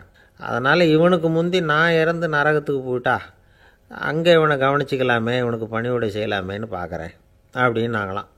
அதனால தான் நான் நரகத்துக்கு போகணும்னு தினம் ஆண்டவனை வேண்டிகிட்டு இருக்கிறேன் அப்படின்னு கண்கலங்கி அந்த அம்மா சொன்னாங்களாம். அதுதான் தாய் உள்ளம்ங்கிறது. தாயின் பெருமையை சரியாக உணர்ந்துட்டா அவங்களுக்கு எப்பவும் எந்த கஷ்டமும் வராது. இது ஏதோ உபதேசத்துக்காக சொல்கிற வார்த்தை இல்லை, உண்மையான வார்த்தை. இந்த விவரத்தையெல்லாம் நண்பர் ஒருத்தர்கிட்ட சொல்லிக்கிட்டு இருந்தேன். அவர் கொஞ்ச நாள் கழித்து என்னை தேடி வந்தார். அவர் கையிலேயே 4 பல்லு வச்சுருந்தார். என்னங்க ஆச்சு, ஏதுங்க இந்த பல்லு அப்படின்னு விசாரித்தோம். உங்கள் உபதேசத்தை கேட்டுவிட்டு இந்த உலகத்தில் எல்லாரையும் தாயாக நினைக்க ஆரம்பிச்சிட்டேன். ஒரு அம்மாவை கடத்தரில் பார்த்து தாயேன்னு கூப்பிட்டேன். அவங்க உடனே பலார்னு என்னை அரைஞ்சிட்டாங்க, பல்லு விழுந்துட்டுது. அதை தான் பொறுக்கி எடுத்துக்கிட்டு நேராக உங்களை தேடி வந்துக்கிட்டு இருக்கிறேன்னார். தாயேன்னு தானே கூப்பிட்டீங்க, அதுக்கு ஏன் அரைஞ்சாங்க அப்படின்னு கேட்டோம். நான் தாயேன்னு கூப்பிட்டது அவங்க காதில் நாயேன்னு விழுந்துட்டு தான், அதுதான் இப்படி ஆயிட்டுது அப்படின்னார். ஊருக்கு வெளியில் அமைதியான ஒரு இடம், அங்கே ஒரு ஆசிரமம், அங்கே ஒரு சாமியார். அவர் தினமும் நல்ல போதனைகள்லாம் செய்வார். பல பேர் போய் அங்கேயே சில நாள் தங்கி இருந்து அவர் சொல்கிற அறிவுரைகளை எல்லாம் கேட்டுக்கிட்டு வர்றது வழக்கம். ஒரு தடவை அவரை பார்த்துட்டு போகிறதுக்காக 3 வெளியூர் தம்பதிகள் வந்தாங்களாம். அந்த மடத்திலேயே சாப்பிட்டுக்கிட்டு தங்கியிருந்து அவங்களுடைய போதனைகளை கேட்டுக்கிட்டு போகணுங்கிறது அவங்க நோக்கம். காலையில் குளிச்சுட்டு பூஜையில் உட்காந்தார் அந்த சுவாமி. இவங்களும் குளிச்சுட்டு அந்த பூஜையை பார்க்குறதுக்காக அவர் முன்னாடி உட்காந்தாங்க. பூஜை ஆரம்பமாச்சு. சம்பிரதாயப்படி அது ரொம்ப நேரம் நடந்துக்கிட்டே இருக்குது. இவங்களுக்கு நல்ல பசி இருந்தாலும் இந்த நேரத்தில் அதை எப்படி வெளியில் காட்டிக்கிறது? பேசாமல் இருந்தாங்க. அந்த சுவாமி பூஜையை முடித்தார். அதுக்கப்புறம் பேச ஆரம்பித்தார். பேச்சு அருமையாக தான் இருந்தது, அமிர்தமாக தான் இருந்தது. இருந்தாலும் இவங்களுக்கு இருக்கிற வயிற்று பசி அதை சரியாக கவனிக்க விடலை. அந்த சுவாமியே இதை கவனித்ததாக தெரியல. இவங்களுக்கு மனசுக்குள்ளே ஒரு எண்ணம், உள்ளே சாப்பாடு தயாராகிட்டு இருக்கும் போல இருக்குது, இந்த பேச்சு முடிஞ்சதும் நம்மளை உள்ளே அழைச்சிட்டு போய் சாப்பாடு போடுவாங்கன்னு நினைக்கிறோம் அப்படின்னு இவங்களாம் நினச்சிக்கிட்டாங்க. ஆனால் சுவாமி இதை பற்றி எதுவுமே பேசலை, கண்டுக்கலை. ஒரு அம்மாவால் அதுக்கு மேலே சும்மா இருக்க முடியுமா? முடியல. சாப்பாட்டை கவனிக்கலாமா அப்படின்னு சொல்லி மெதுவாக ஆரம்பித்தாங்க. கவனிக்கலாமே அப்படின்னு உள்ளே அழைச்சிட்டு போனார் சுவாமி. இவங்க ரொம்ப அவசரமாக எழுந்திரிச்சு உள்ளே ஓடினாங்க. அங்கே ஒரு மேஜை மேலே ஒரு கிண்ணம் மூடி இருந்தது. இதுதான் சாப்பாட்டு மேஜை போல இருக்குது, இங்கே சாப்பாடு வந்துடும் அப்படின்னு நினச்சாங்க. உடனே போய் சுற்றி உட்காந்துக்கிட்டாங்க. சுவாமி அந்த கிண்ணத்தை எடுத்து அந்த அம்மா கிட்ட கொடுத்தார். அவங்க அதை வாங்கி மூடியை திறந்து பார்க்குறாங்க. உள்ளே ஒரு சாவி இருக்குது. சரிதான், இது சமையலறை சாவி போல் இருக்குது. அங்கே போய் அதை திறந்து சாப்பாட்டை நாமே எடுத்துக்கிட்டு இங்கே வச்சுக்கிட்டு சாப்பிட்ணும் போல இருக்குது அப்படின்னு நினச்சாங்க. சாவி இருக்கு இல்லையா, வாங்க பூட்டு நிறையா காட்டுறேன் அப்படின்னு சுவாமி அவங்கள அழைச்சிட்டு போனார், காட்டினார். இவங்க அந்த அறையை ரொம்ப ஆவலோடு திறந்தாங்க. உள்ளே பார்த்தா அங்கே அரிசி, பருப்பு, விதவிதமான காய்கறி எல்லாம் இருக்குது. சமையலுக்கு வேண்டிய மிளகாய், எண்ணெய், பால், தயிர், நெய் இப்படி எல்லாமே இருக்குது. அடுப்பு, விறகு, நெருப்பு போட்டி அது கூட அங்கே இருக்குது. சாப்பாடு தயாராக இருக்கும்னு நினச்சிக்கிட்டு போனால் இப்படி இருக்குதே அப்படின்னு சொல்லி அதை பார்த்ததும் ரொம்ப சோர்ந்து போட்டாங்க அவங்க. சுவாமி என்ன இது சாப்பாடு இல்லையா அப்படின்னாங்க. அதுதான் சாப்பாட்டுக்கு வேண்டிய எல்லாம் இங்கே இருக்குதே, அடுப்பு மூட்டி நீங்கள் தான் அவங்கவுங்க ருசிக்கு தகுந்த மாதிரி சமைச்சிக்கணும். இந்த சன்னியாசிக்கு எப்படி சமைக்க தெரியும் அப்படின்னு கேட்டார் சுவாமி. சாப்பாடு தயாராக இருக்கும்னு நாங்கள் எதிர்பார்த்தோம் அப்படின்னாங்க. நீங்கள் இப்படி சொல்லுவீங்கன்னு நானும் எதிர்பார்த்தேன். இது வரைக்கும் நான் எவ்வளவோ தத்துவம்லாம் எடுத்து சொன்னேன். எல்லாத்தையும் விட இதுதான் அனுபவபூர்வமான தத்துவம். ஆண்டவன் நமக்கு நல்ல மனசை கொடுத்துருக்குறான், நல்ல வாய்ப்புகளையும் தந்திருக்கிறான், அதையெல்லாம் பயன்படுத்திக்கக்கூடிய மூளையையும் சிந்தனையையும் கொடுத்துருக்குறான். அதனால் அடுப்பை தான் நீங்கள் மூட்டணும், அடுப்பை நீங்கள் தான் மூட்டணும், உங்களுக்கு உகந்ததை நீங்கள் தான் சமைச்சு ருசித்து அனுபவிக்கணும். ஆண்டவனே அதை செஞ்சுக்கிட்டு இருக்க மாட்டான் அப்படின்னாராம் அந்த சுவாமி. நம்முடைய வாழ்க்கையில் பல நல்ல பலன்களை பெறுறதுக்கு நாம் தான் முயற்சி பண்ணணும். அதுக்குரிய சூழ்நிலையை தான் ஆண்டவன் கொடுப்பானே தவிர அதை விளக்கிறதுக்காக தான் அந்த சுவாமி அப்படி செஞ்சு காட்டியிருக்கிறார். இது ஒரு பெரியவர் இப்படி ஒரு விளக்கம் கொடுத்தார். அதுக்கப்புறம் அந்த 3 தம்பதிகளும் தெளிவடைஞ்சுட்டாங்களாம். நாம் தெளிவடைகிறது எப்போங்கிறது தான் தெரியல அப்படின்னு பல பேர் இதை கேட்டுட்டு சொல்லிகிட்டு இருக்கிறாங்க. இந்த கதையை நம்முடைய நண்பர் ஒருத்தர்கிட்ட சொன்னேன். அந்த நண்பர் ரொம்ப சந்தோஷப்பட்டார். நீங்கள் சொல்கிறது கரெக்டு சார், ஆனால் நான் அதை விட ஒரு படி மேலே சார். எனக்கெல்லாம் அரிசி பருப்பு இருக்கிற ரூம் எதுன்னு கையை காட்டிட்டா போதும், உடனே கிண்ணத்துலேருந்து சாவியை எடுத்து கொடுக்கணுங்கிற அவசியம்லாம் இல்லை எனக்கு. அப்புறம் எப்படி ரூமை திறந்துருவீங்க அப்படின்னு கேட்டேன். பூட்டை உடச்சி திறந்துருவேன், அதுதான் எனக்கு பழக்கம் அப்படிங்கிறார். ஐயா, என்னுடைய நூல் வெளியீட்டு விழாவுக்கு அவசியம் நீங்கள் வரணும் அப்படின்னு கூப்பிட்டார் ஒருத்தர். எப்போ வரணும்னு கேட்டேன். அடுத்த வாரம்னார். சரி, புத்தகம் தயாராகிட்டுதா அப்படின்னேன். நாளைக்கு தான் அச்சிக்க கொடுக்க போகிறேன்னார்.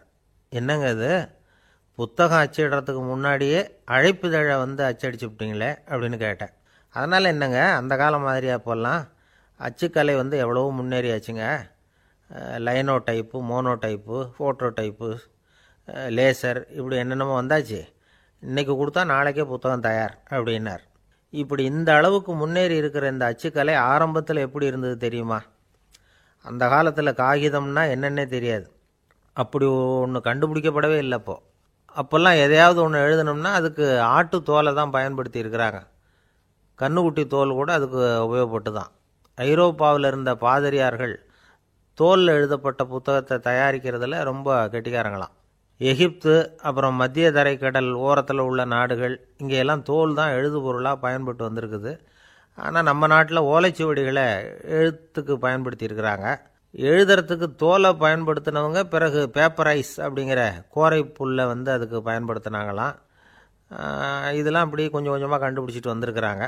அந்த புல்லை கச்சிதமாக நறுக்க வேண்டியது, நல்லா பதப்படுத்த வேண்டியது, அதுக்கப்புறம் அதில் எழுத வேண்டியது, அவ்வளவுதான். பேப்பருங்கிற சொல்லே இந்த பேப்பைரஸ் அப்படிங்கிறதுலேருந்து வந்தது தான். அதுக்கப்புறம் தான் காகிதம் வந்தது. இதை முதல்ல சீன நாட்டில் தான் கண்டுபிடிச்சாங்க. அது வந்த பிறகு அச்சு எந்திரம் கண்டுபிடிக்க வேண்டிய அவசியம் ஏற்பட்டது. அதை கண்டுபிடிச்சவர் ஜெர்மானிய அறிவியல் அறிஞர் ஜான் கூட்டன்பர்க். அச்சுக்கலைக்கு அடித்தளம் அமைச்சவர் அவர் தான். ஜெர்மனியில் மெயின்ஸ் அப்படிங்கிற ஊரில் 1399 பிறந்தார். அவரோட மாமன் ஒருத்தர் உலோக வேலையில் வல்லவர். அவர்கிட்ட இந்த வேலையை கற்றுக்கிட்டார். அதோட வைர கற்களை பட்டை தீட்டுறதுலேயும் ரொம்ப தேர்ச்சி பெற்றிருந்தார். இளம் வயசுலேயே சும்மா இருக்க மாட்டாராம், எதை செஞ்சாலும் அதை திறமையாக செய்வாராம். அவர் தான் முதல்ல மர அச்சு எழுத்துக்களை உருவாக்கினார். அது மேலே மை தடவி பிரதிகள் எடுத்தார். அதுக்கப்புறம் உலோக எழுத்துக்கள், முதல்ல காரியம், அப்புறம் இரும்பு, அப்புறம் கலப்பு உலோகம், பிறகு அச்சடிக்கிறதுக்கு எந்திரம் ஒன்றையும் உருவாக்கினார். முதல்ல பைபிள் அச்சடித்தார். 1468 அவர் இறந்து போனார். 16ஆம் நூற்றாண்டில் மேலை நாடுகளிலிருந்து மர எழுத்துக்களை கொண்டுகிட்டு தமிழ்நாட்டில் கிறிஸ்தவ நூல்களை அச்சிட்டாங்க. அப்போல்லாம் அச்சகங்கள் போதிய அளவுக்கு இங்கே இல்லை. அதுக்கு என்ன காரணம்னா, இந்தியர்கள் அச்சகங்களை நடத்தக்கூடாது அப்படின்னு சட்டம். 1835 வரைக்கும் அந்த சட்டம் நடைமுறையில் இருந்தது. இந்த நிலைமையில் அங்கேயும் இங்கேயுமா 1-2 அச்சகங்கள் ஆரம்பமாச்சு. 1713 தரங்கம்பாடியில் லூத்தரன் மிஷன் அச்சகம், அதே ஆண்டில் சென்னையில் எஸ்பிசிகே அச்சகம். இது ரெண்டும் தான் இந்தியாவில் முதல்ல தொடங்கப்பட்ட அச்சகங்கள். ஆட்டுத்தோல்லையும் ஓலைச்சுவடியிலையும் எழுதப்பட்ட எழுத்துக்கள் இன்றைக்கி எங்கேயோ போயிட்டுது. ஆனால் நம்ம ஊரில் எழுத்தாளர்கள் நிலைமை தான் ஒன்றும் சொல்லிக்கிறது மாதிரி இல்லை. நம்ம ஆள் ஒருத்தர் சொன்னார், சார், நான் சொந்தத்தில் ஒரு அச்சாபீஸ் வச்சுருந்தேன், இப்போவும் வச்சுருக்கிறேன். அதனால் என்னுடைய படைப்புகளை புத்தகமாக வெளியிடுறதில் எனக்கு ஒன்றும் கஷ்டம் இல்லை. வருஷத்துக்கு ஒரு புத்தகம் எழுதி வெளியிட்டுருவேன். 15 வருஷமாக இலக்கிய உலகத்துக்கு இப்படி சேவை செஞ்சுக்கிட்டு வர்றேன். ஆனால் இந்த வருஷம்தான் வாசகர்கள் எனக்கு பாராட்டு விழா நடத்தியிருக்கிறாங்க அப்படின்னார். இந்த வருஷம் அப்படி என்ன விசேஷம் அப்படின்னு கேட்டோம். இந்த வருஷம்தான் நான் எந்த புத்தகம் எழுதி வெளியிடாமல் இருந்தேன், அதுக்காகத்தான் எனக்கு இந்த பாராட்டு விழா அப்படின்னார். ஒரு நண்பர் இருக்கார். எப்போ பார்த்தாலும் கையில் ஒரு புத்தகம் இருக்கும். புத்தகம் இல்லாமல் எங்கேயும் புறப்பட மாட்டார். எதுக்காக இப்படி எடுத்துகிட்டு போகிறீங்க அப்படின்னு கேட்டால், எனக்கு இது ஒரு நல்ல நண்பன் மாதிரி. இந்த காலத்தில் எங்கே போனாலும் காத்திருக்க வேண்டியிருக்கு. அது மாதிரி சமயத்தில் நான் நண்பன் கூட பேசிக்கிட்டு இருப்பேன் அப்படிம்பாரான். ஒருத்தர் ஒரு பெரிய அரச பதவியில் இருந்தார். அவர் பதவியிலேருந்து இறங்க வேண்டிய சூழ்நிலை. அரசு கொடுத்துருந்த வீட்டை விட்டுட்டு வெளியில் வர்றார். வரும்பொழுது 2 கையிலையும் 2 பெட்டியை எடுத்துகிட்டு வந்தாராம். சார், உங்களுடைய உடைமைகள் அப்படின்னு கேட்குறாங்க அங்கே இருந்த ஊழியர்கள். இவர் தன்னுடைய கையில் இருக்கிற பெட்டியை காட்டி, இதுதான் என்னுடைய சொத்து அப்படின்னாராம். ஒரு பெட்டியில் அவருடைய உடைகள், இன்னொரு பெட்டியில் அவர் விரும்பி படிக்கிற புத்தகங்கள். அவ்வளவுதான். இதுதான் இருந்துதான். புத்தகம் படிக்கிறது மனசுக்கு நல்லதுங்கிறது நமக்கு தெரியும். புத்தக வாசிப்பு உடம்புக்கும் நல்லதுங்கிறாங்க. அது நமக்கு ஆச்சரியமாக தான் இருக்குது. ஒரு நபர் ஒரு வருஷத்தில் சராசரியாக 2000 பக்கங்களை படிச்சிருக்கணுமா, யுனெஸ்கோ பரிந்துரை. ஆனால் நம்ம நாட்டில் நாம் சராசரியாக படிக்கிறது 32 பக்கங்கள்.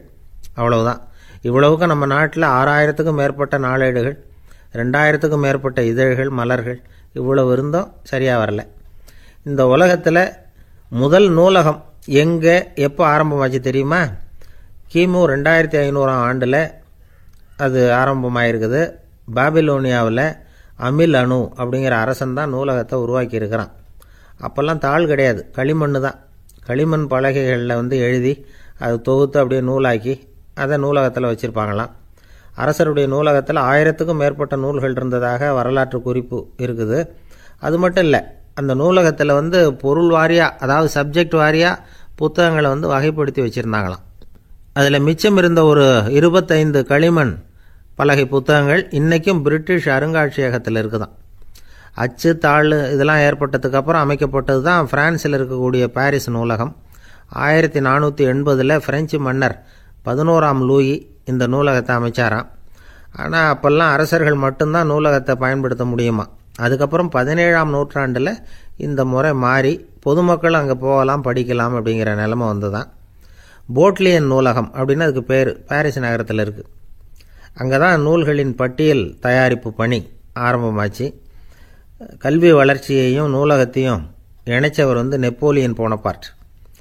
முன்பணம் செலுத்தி புத்தகத்தை படிக்கிற முறையையும் அவர் தான் கொண்டுட்டு வந்தாராம். மக்கள்கிட்ட வசூலிக்கிற வரியின் ஒரு பகுதியை நூலகத்துக்கு பயன்படுத்தினவரும் அவர் தானா. நெப்போலியன் நூலகத்தில் உலகத்தில் உள்ள எல்லா மொழி நூல்களும் இருக்குதான். அங்கே ஒரு தமிழ் நூலும் இருந்திருக்குது. அது என்னென்னா கம்பராமாயணம். சோவியத் யூனியனுக்கு படையெடுத்து போனப்போ அங்கேருந்து லட்சக்கணக்கான புத்தகங்களை இந்த பனிச்சறுக்கு வாகனங்கள் இருக்குல்ல, அதில் கொண்டுகிட்டு வந்ததாக வரலாறு. அடுத்தபடியாக குறிப்பிட்டு சொல்லத்தக்க நூலகம் எதுன்னா பிரிட்டிஷ் நூலகம். மிக பழைய கையெழுத்து பிரதியெல்லாம் கூட அங்கே இருக்குது. 1753 ஆரம்பமாச்சு. அதில் உள்ள நூல்களை வரிசையாக அடுக்கினா 180 கிலோமீட்டர் நீளத்துக்கு வருமா. மிகப்பெரிய நூலகம் அமெரிக்க தலைநகர் வாஷிங்டனில் இருக்குதான்.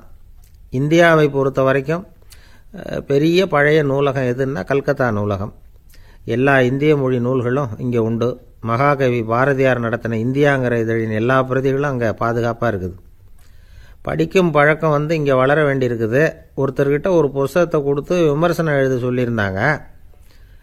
கொஞ்ச நாள் கழித்து அவரை போய் பார்த்து, என்னங்க புஸ்தகத்தை படித்து பார்த்தீங்களா அப்படின்னு கேட்டாங்களாம். இதுக்கு அவர் சொல்லியிருக்கிறார், இன்னும் நான் படித்து பார்க்கலிங்க, இப்போ தானே விமர்சனமே எழுதி முடிச்சிருக்கிறேன், இனிமே தான் படிக்கணும் அப்படின்னாராம். ஒருத்தர் அவசரமாக போய்கிட்டு இருந்தார். எங்கே போய்கிட்டு இருக்கீங்க அப்படின்னு கேட்டார் ஒரு பெரியவர். கடைக்கு போகிறேன் சார், சாமான் வாங்கிறதுக்கு அப்படின்னார். அங்கே போகிறதுக்கு முன்னாடி தெரிஞ்சிக்க வேண்டியதெல்லாம் தெரிஞ்சுக்கிட்டீங்களா அப்படின்னு கேட்டார் பெரியவர். கடைக்கு போய் காசை கொடுத்து ஒரு பொருளை வாங்கிட்டு வரப்போகிறோம், இதில் தெரிஞ்சிக்க வேண்டியது என்ன இருக்குது அப்படின்னார் அலட்சியமாக. இப்போ அந்த பெரியவர் பேச ஆரம்பித்தார். இந்த உலகத்தில் எந்த ஒரு செயலில் இறங்குறப்பவும் நாம் நல்லா ஆலோசனை பண்ண வேண்டிய விஷயம் 5 அப்படின்னார். உதாரணமாக, ஒருத்தன் கடைக்கு போய் ஏதோ ஒரு பொருளை வாங்கிட்டு வர போகிறான்னு வச்சுக்கங்களேன். அப்போ கூட அவன் 5 விஷயங்களை பற்றி தெரிஞ்சுக்க வேண்டியிருக்குது அப்படிங்கிறார் அவர். முதல்ல அந்த பொருள் எப்படிப்பட்டது அப்படிங்கிறத தெரிஞ்சுக்கணும். ரெண்டாவதாக தன்னை பற்றியும் தெரிஞ்சுக்கணும். அப்போ தான் அந்த பொருள் தனக்கு தேவையா இல்லையா அப்படிங்கிறத புரிஞ்சுக்க முடியும். மூணாவதாக தெரிஞ்சுக்க வேண்டியது ஒன்று இருக்குது. அது என்னென்னா, அந்த பொருளை அடையிறதுக்கு வழி என்ன அப்படிங்கிறத தெரிஞ்சுக்கணும். அதாவது எவ்வளவு பணம் கொடுத்தா அது கிடைக்கும், இது மாதிரியான விஷயங்கள். நாலாவதாக அந்த பொருளை அடையிறது மூலமாக நாம் அடையக்கூடிய பயன் என்ன அப்படிங்கிறதையும் உணரணும். அஞ்சாவது, அந்த பொருளை அடையிறதுல இருக்கக்கூடிய தடை எது அப்படிங்கிறதையும் நாம் தெரிஞ்சுக்கணும். பெரியவர் பேசுகிறது ஏதோ தத்துவம் மாதிரி தெரியுது இல்லையா? தத்துவம்தான். அதாவது இப்படி உலகியல் வாழ்க்கையில் சின்ன சின்ன விஷயங்கள்லேயே நாம் 5 விஷயங்களை தெரிஞ்சுக்க வேண்டியிருக்குது. அது ரொம்ப அவசியமாக இருக்குது. பேரின்ப நிலைன்னு சொல்கிறாங்கள்ல, அது மாதிரி பெரிய சமாச்சாரங்கள்லேயும் இந்த 5 விஷயங்களை நாம் தெரிஞ்சுக்க வேண்டியிருக்குது. அதுக்கு பேர் என்னன்னா அர்த்த பஞ்சகம். வைணவ சமயத்தில் அர்த்த பஞ்சகம்ங்கிறது ரொம்ப பெரிய விஷயம். கடைக்கு போகிறது மாதிரி கடவுளை பார்க்க போகிறப்பவும் நாம் 5 விஷயங்களை தெரிஞ்சுக்கணுமா.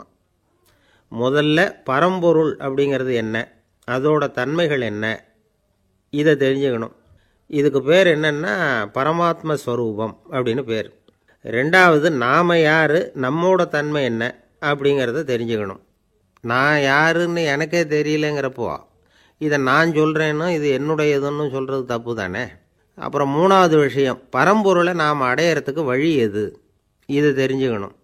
இது உபாய ஸ்வரூபம் அப்படின்னு பேர். நாலாவது விஷயம், நாம் அடைய வேண்டிய பயன்கள் என்ன அப்படிங்கிறத தெரிஞ்சுக்கிறது. இதுக்கு புருஷார்த்தம் அப்படின்னு பேர். அஞ்சாவது, அந்த பயனை அடைய விடாமல் தடுக்கிற தடைகள் யாவை அப்படிங்கிறத தெரிஞ்சுக்கிறது. இது விரோதி ஸ்வரூபம். இதைத்தான் தடையியல் அப்படின்னு சொல்கிறாங்க. அதாவது பரமாத்மாவை பற்றிய அறிவு, ஜீவாத்மாவை பற்றிய அறிவு, உபாயம் பற்றிய அறிவு, புருஷார்த்தம் பற்றிய அறிவு, இந்த 4 அறிவுக்கும் எதிரடையாக, அதாவது அதையெல்லாம் தப்பாக புரிஞ்சுக்கிறதால உண்டாகக்கூடிய அறிவு விரோதி ஸ்வரூபம். என்ன இது தகவலில் ஏதாவது கதை சொல்லுவீங்கன்னு பார்த்தா ஏதோ தத்துவம் பேசிக்கிட்டு இருக்கிறீங்களே அப்படின்னு நினைக்கலாம். இதுவும் தெரிஞ்சுக்க வேண்டிய ஒரு பெரிய விஷயந்தான். காதில் போட்டு வச்சா எப்போவாவது உபயோகப்படும். என்னுடைய நண்பர் ஒருத்தர் ஒரு நாள் என்கிட்ட சொன்னார், சார், அடுத்த மாதம் தஞ்சாவூரில் ஒரு கல்யாணம், போகிறதா வேண்டாமா அப்படின்னு ஒரே குழப்பமாக இருக்குது அப்படின்னார். நான் உடனே இந்த அர்த்த பஞ்சக உபதேசம் பண்ண ஆரம்பித்தேன். அவர் எல்லாத்தையும் பொறுமையாக கேட்டுவிட்டு, சரி சார், நான் போகிறதுன்னு முடிவு பண்ணிவிட்டேன்னார். எப்படி இந்த முடிவுக்கு வந்தீங்க அப்படின்னு கேட்டேன். அவர் சொன்னார், சார், அந்த 2வது பாயிண்ட் ஒன்று சொன்னீங்களே, அதை புரிஞ்சுக்கிட்டதுக்கு அப்புறம்தான் இந்த முடிவுக்கு வந்தேன் அப்படின்னார். என்ன 2வது பாயிண்ட்டுன்னு? அதாவது தன்னை பற்றி புரிஞ்சுக்கணும் அப்படின்னு சொன்னீங்க. உடனே என்னை பற்றி புரிஞ்சுக்கிட்டேன், நான் யாருங்கிறது எனக்கு தெரிஞ்சுது, உடனே போகிறது தான் நல்லதுன்னு முடிவு பண்ணிவிட்டேன்னார். நீங்கள் யாருன்னு கேட்டேன். நான் தான் சார் அந்த கல்யாணத்தில் தாலி கட்ட வேண்டிய மாப்பிள்ளை அப்படின்னார். அந்த காலத்தில் அண்ணாமலை ரெட்டியார்னு ஒருத்தர் இருந்தார். அவர் வெங்கனூர் அப்படிங்கிற கிராமத்தில் இருந்தார். அங்கேருந்து விருத்தாசலம் கோவிலுக்கு தவறாமல் போயிட்டு வந்துக்கிட்டு இருந்தார். இடையில் வெள்ளாறு, அதில் ஒரு சமயம் வெள்ளம் வந்துட்டுது. இவரால் போக முடியல. அதோட விளைவு வெங்கனூர்லேயே ஒரு கோவில் கட்டணும் அப்படின்னு முடிவு பண்ணார், சிவாலயம். அந்த சமயத்தில் வடநாட்டில் பஞ்சம். அதனால் அங்கே இருந்த பல சிற்பிகள் தென்னாட்டை நோக்கி வர ஆரம்பித்தாங்க. அவங்க வெங்கனூர் வழியாக வர்றது தெரிஞ்சதும் இவர் போய் பார்த்தார். இங்கே ஒரு கோவில் கட்டணும், அதுக்கு நீங்கள் உதவணும்னார். பஞ்ச காலத்தில் இப்படி ஒரு வாய்ப்பு கிடைச்சதில் அவங்களுக்கும் ரொம்ப மகிழ்ச்சி. உற்சாகத்தோடு ஒத்துக்கிட்டாங்க. ஆலய திருப்பணி ஆரம்பமாச்சு. அவங்களுக்கு வேண்டிய எல்லா வசதிகளையும் இவர் செஞ்சு கொடுத்தார். அவங்களுக்கு எந்த குறையும் இல்லாமல் பார்த்துக்கிட்டார். அது மட்டும் இல்லை, ஒவ்வொரு நாளும் அங்கே வருவார். உங்களுக்கு என்ன வேணும், எது வேணும்னு கேட்பார். ஏதாவது குறை இருந்தால் சொல்லுவாங்க, உடனே தீர்த்து வைப்பார். இவரும் கேட்பார், எந்த குறையாக இருந்தாலும் என்கிட்ட சொல்லுங்க அப்படின்னு சொல்லுவார். அதை தவிர இவராகவே கவனித்தும் அவங்களுக்கு என்னென்ன தேவைங்கிறத கண்டுபிடிச்சி அதையெல்லாம் கொடுத்துக்கிட்டு இருப்பார். என்ன தேவைன்னாலும் அதை நிறைவேற்றி வச்சுருவார். அந்த சிற்பிகளின் தலைவன் ஒருத்தன், அந்த ஆளுக்கு வெத்தலை பாக்கு போடுறது பழக்கம். இதை தெரிஞ்சுக்கிட்டு அதுக்காகவே ஒரு ஆளை ஏற்பாடு பண்ணார். வேணுங்கிறப்போலாம் நீ வந்து வெத்தலை சீவல் மடித்து கொடுக்க வேண்டியது உன் வேலை அப்படின்னு ஒருத்தனை ஏற்பாடு பண்ணிட்டார். இப்படியெல்லாம் செஞ்சதும் அவங்களுக்கும் ரொம்ப உற்சாகம், ரொம்ப பொறுப்பாக சிற்ப வேலைகளை செஞ்சுக்கிட்டு இருக்கிறாங்க. ஒரு நாள் என்னாச்சு தெரியுமா, அந்த சிற்பிகளின் தலைவன் ரொம்ப நுணுக்கமாக ஒரு வேலையை செஞ்சுக்கிட்டு இருக்கிறான். சாரம் போட்டு அது மேலே படுத்துக்கிட்டு அண்ணாந்து பார்த்து உச்சியில் நுணுக்கமான சிற்பங்களை உருவாக்கிக்கிட்டு இருக்கான். சிற்பியின் கவனம் செதறப்படாதுங்கிறதுனால இவர் மெதுவாக சத்தம் போடாமல் கிட்ட போய் நின்று அதை கவனிச்சிக்கிட்டு இருக்கிறார். அந்த சிற்பி வழக்கம் போல் வெத்தலை பாக்குக்காக இடது கையை கீழே நீட்டினான். அந்த சமயம் பார்த்து அவருக்கு தாம்பூலம் கொடுக்குறவன் அங்கே இல்லை, எங்கேயோ போயிருக்கிறான். அண்ணாமலை ரெட்டியார் என்ன பண்ணார் தெரியுமா, தனக்காக கொடுக்கப்பட்ட தாம்பூலத்தை வாங்கி சிற்பியின் கையில் கொடுக்குறார். அவன் வாங்கி போட்டுக்கிட்டான். இது என்ன இன்னைக்கு வெத்தலை சீவல் வேறு மாதிரி இருக்குது, வாசனை தாம்பூலமாக இருக்குது அப்படின்னு யோசனை பண்ணிவிட்டு கீழே திரும்பி பார்க்குறார். பார்த்தா ரெட்டியார் மறுபடியும் சிற்பி கை நீட்டும் பொழுது கொடுக்கறதுக்காக தாம்பூலத்தை மடித்து வாங்கி வச்சுக்கிட்டு தயாராக நிற்கிறார். சிற்பிக்கு அதிர்ச்சி. உடனே பொத்துன்னு கீழே குதிச்சான். ஐயா, என்ன இது நீங்களா அப்படின்னா. இவர் சொன்னார், நான் ஒன்றும் தப்பு பண்ணலையே, உன்னுடைய கை புண்ணியம் செஞ்ச கை, கோயில் கட்டுற கை, அந்த கைக்கு தாம்பூலம் கொடுக்கறதுல என்ன தப்பு அப்படின்னாராம். ஏற்கனவே பஞ்சத்தில் அடிபட்டு வந்த எங்களை நீங்கள் ஆதரித்ததே பெரிய விஷயம். இந்த செயல் என்னை ஒரு பெரிய கடனாளி ஆக்கிவிட்டுது. ஐயா, எங்களுக்கு உணவு உடை இதை மட்டும் நீங்கள் கொடுத்தா போதும், ஊதியம்னு எதுவும் வாங்க மாட்டோம் அப்படின்னு நானும். அந்த சிற்பி எவ்வளோ வற்புறுத்தியும் எதுவும் வாங்கிக்கலையாம். இந்த செய்தியை தமிழ் தாத்தா டாக்டர் ஊவேசா சொல்லியிருக்கிறார். அந்த காலத்தில் எப்படிப்பட்டவங்கள்லாம் வாழ்ந்துருக்கிறாங்க பாருங்கள். இந்த காலத்தில் ஒருத்தர் கோவில் கட்டினார், வேலை செய்கிற எல்லாருக்கும் சாப்பாடு போடுவார். சிற்ப வேலை செஞ்சுட்டு சாப்பிட வர்ற ஒவ்வொருத்தர் கையையும் அன்பாக பிடிச்சி முத்தம் கொடுத்து உள்ளே அனுப்புவார். அந்த கைகளுக்கு நீங்கள் கொடுக்குற மரியாதையாது அப்படின்னு கேட்டாங்க. அடா, அது இல்லைங்க, ஏற்கனவே முதல் பந்தியில் சாப்பிட வந்தவன் மறுபடியும் வர்றானான்னு கண்டுபிடிக்கிறதுக்காக கையை பிடிச்சி மோந்து பார்க்குறேன் அப்படின்னாராம் அவர். பிரம்மத்தை அறிந்தவன் பிரம்மமாகிறான் அப்படின்னு ஒரு பெரியவர் பேசினார் ஒரு கோவிலில். தைத்திரிய உபனிஷத்து அப்படி சொல்லுதான். இதை கேட்கும் பொழுது நமக்கு ஒரு சந்தேகம் வரும்.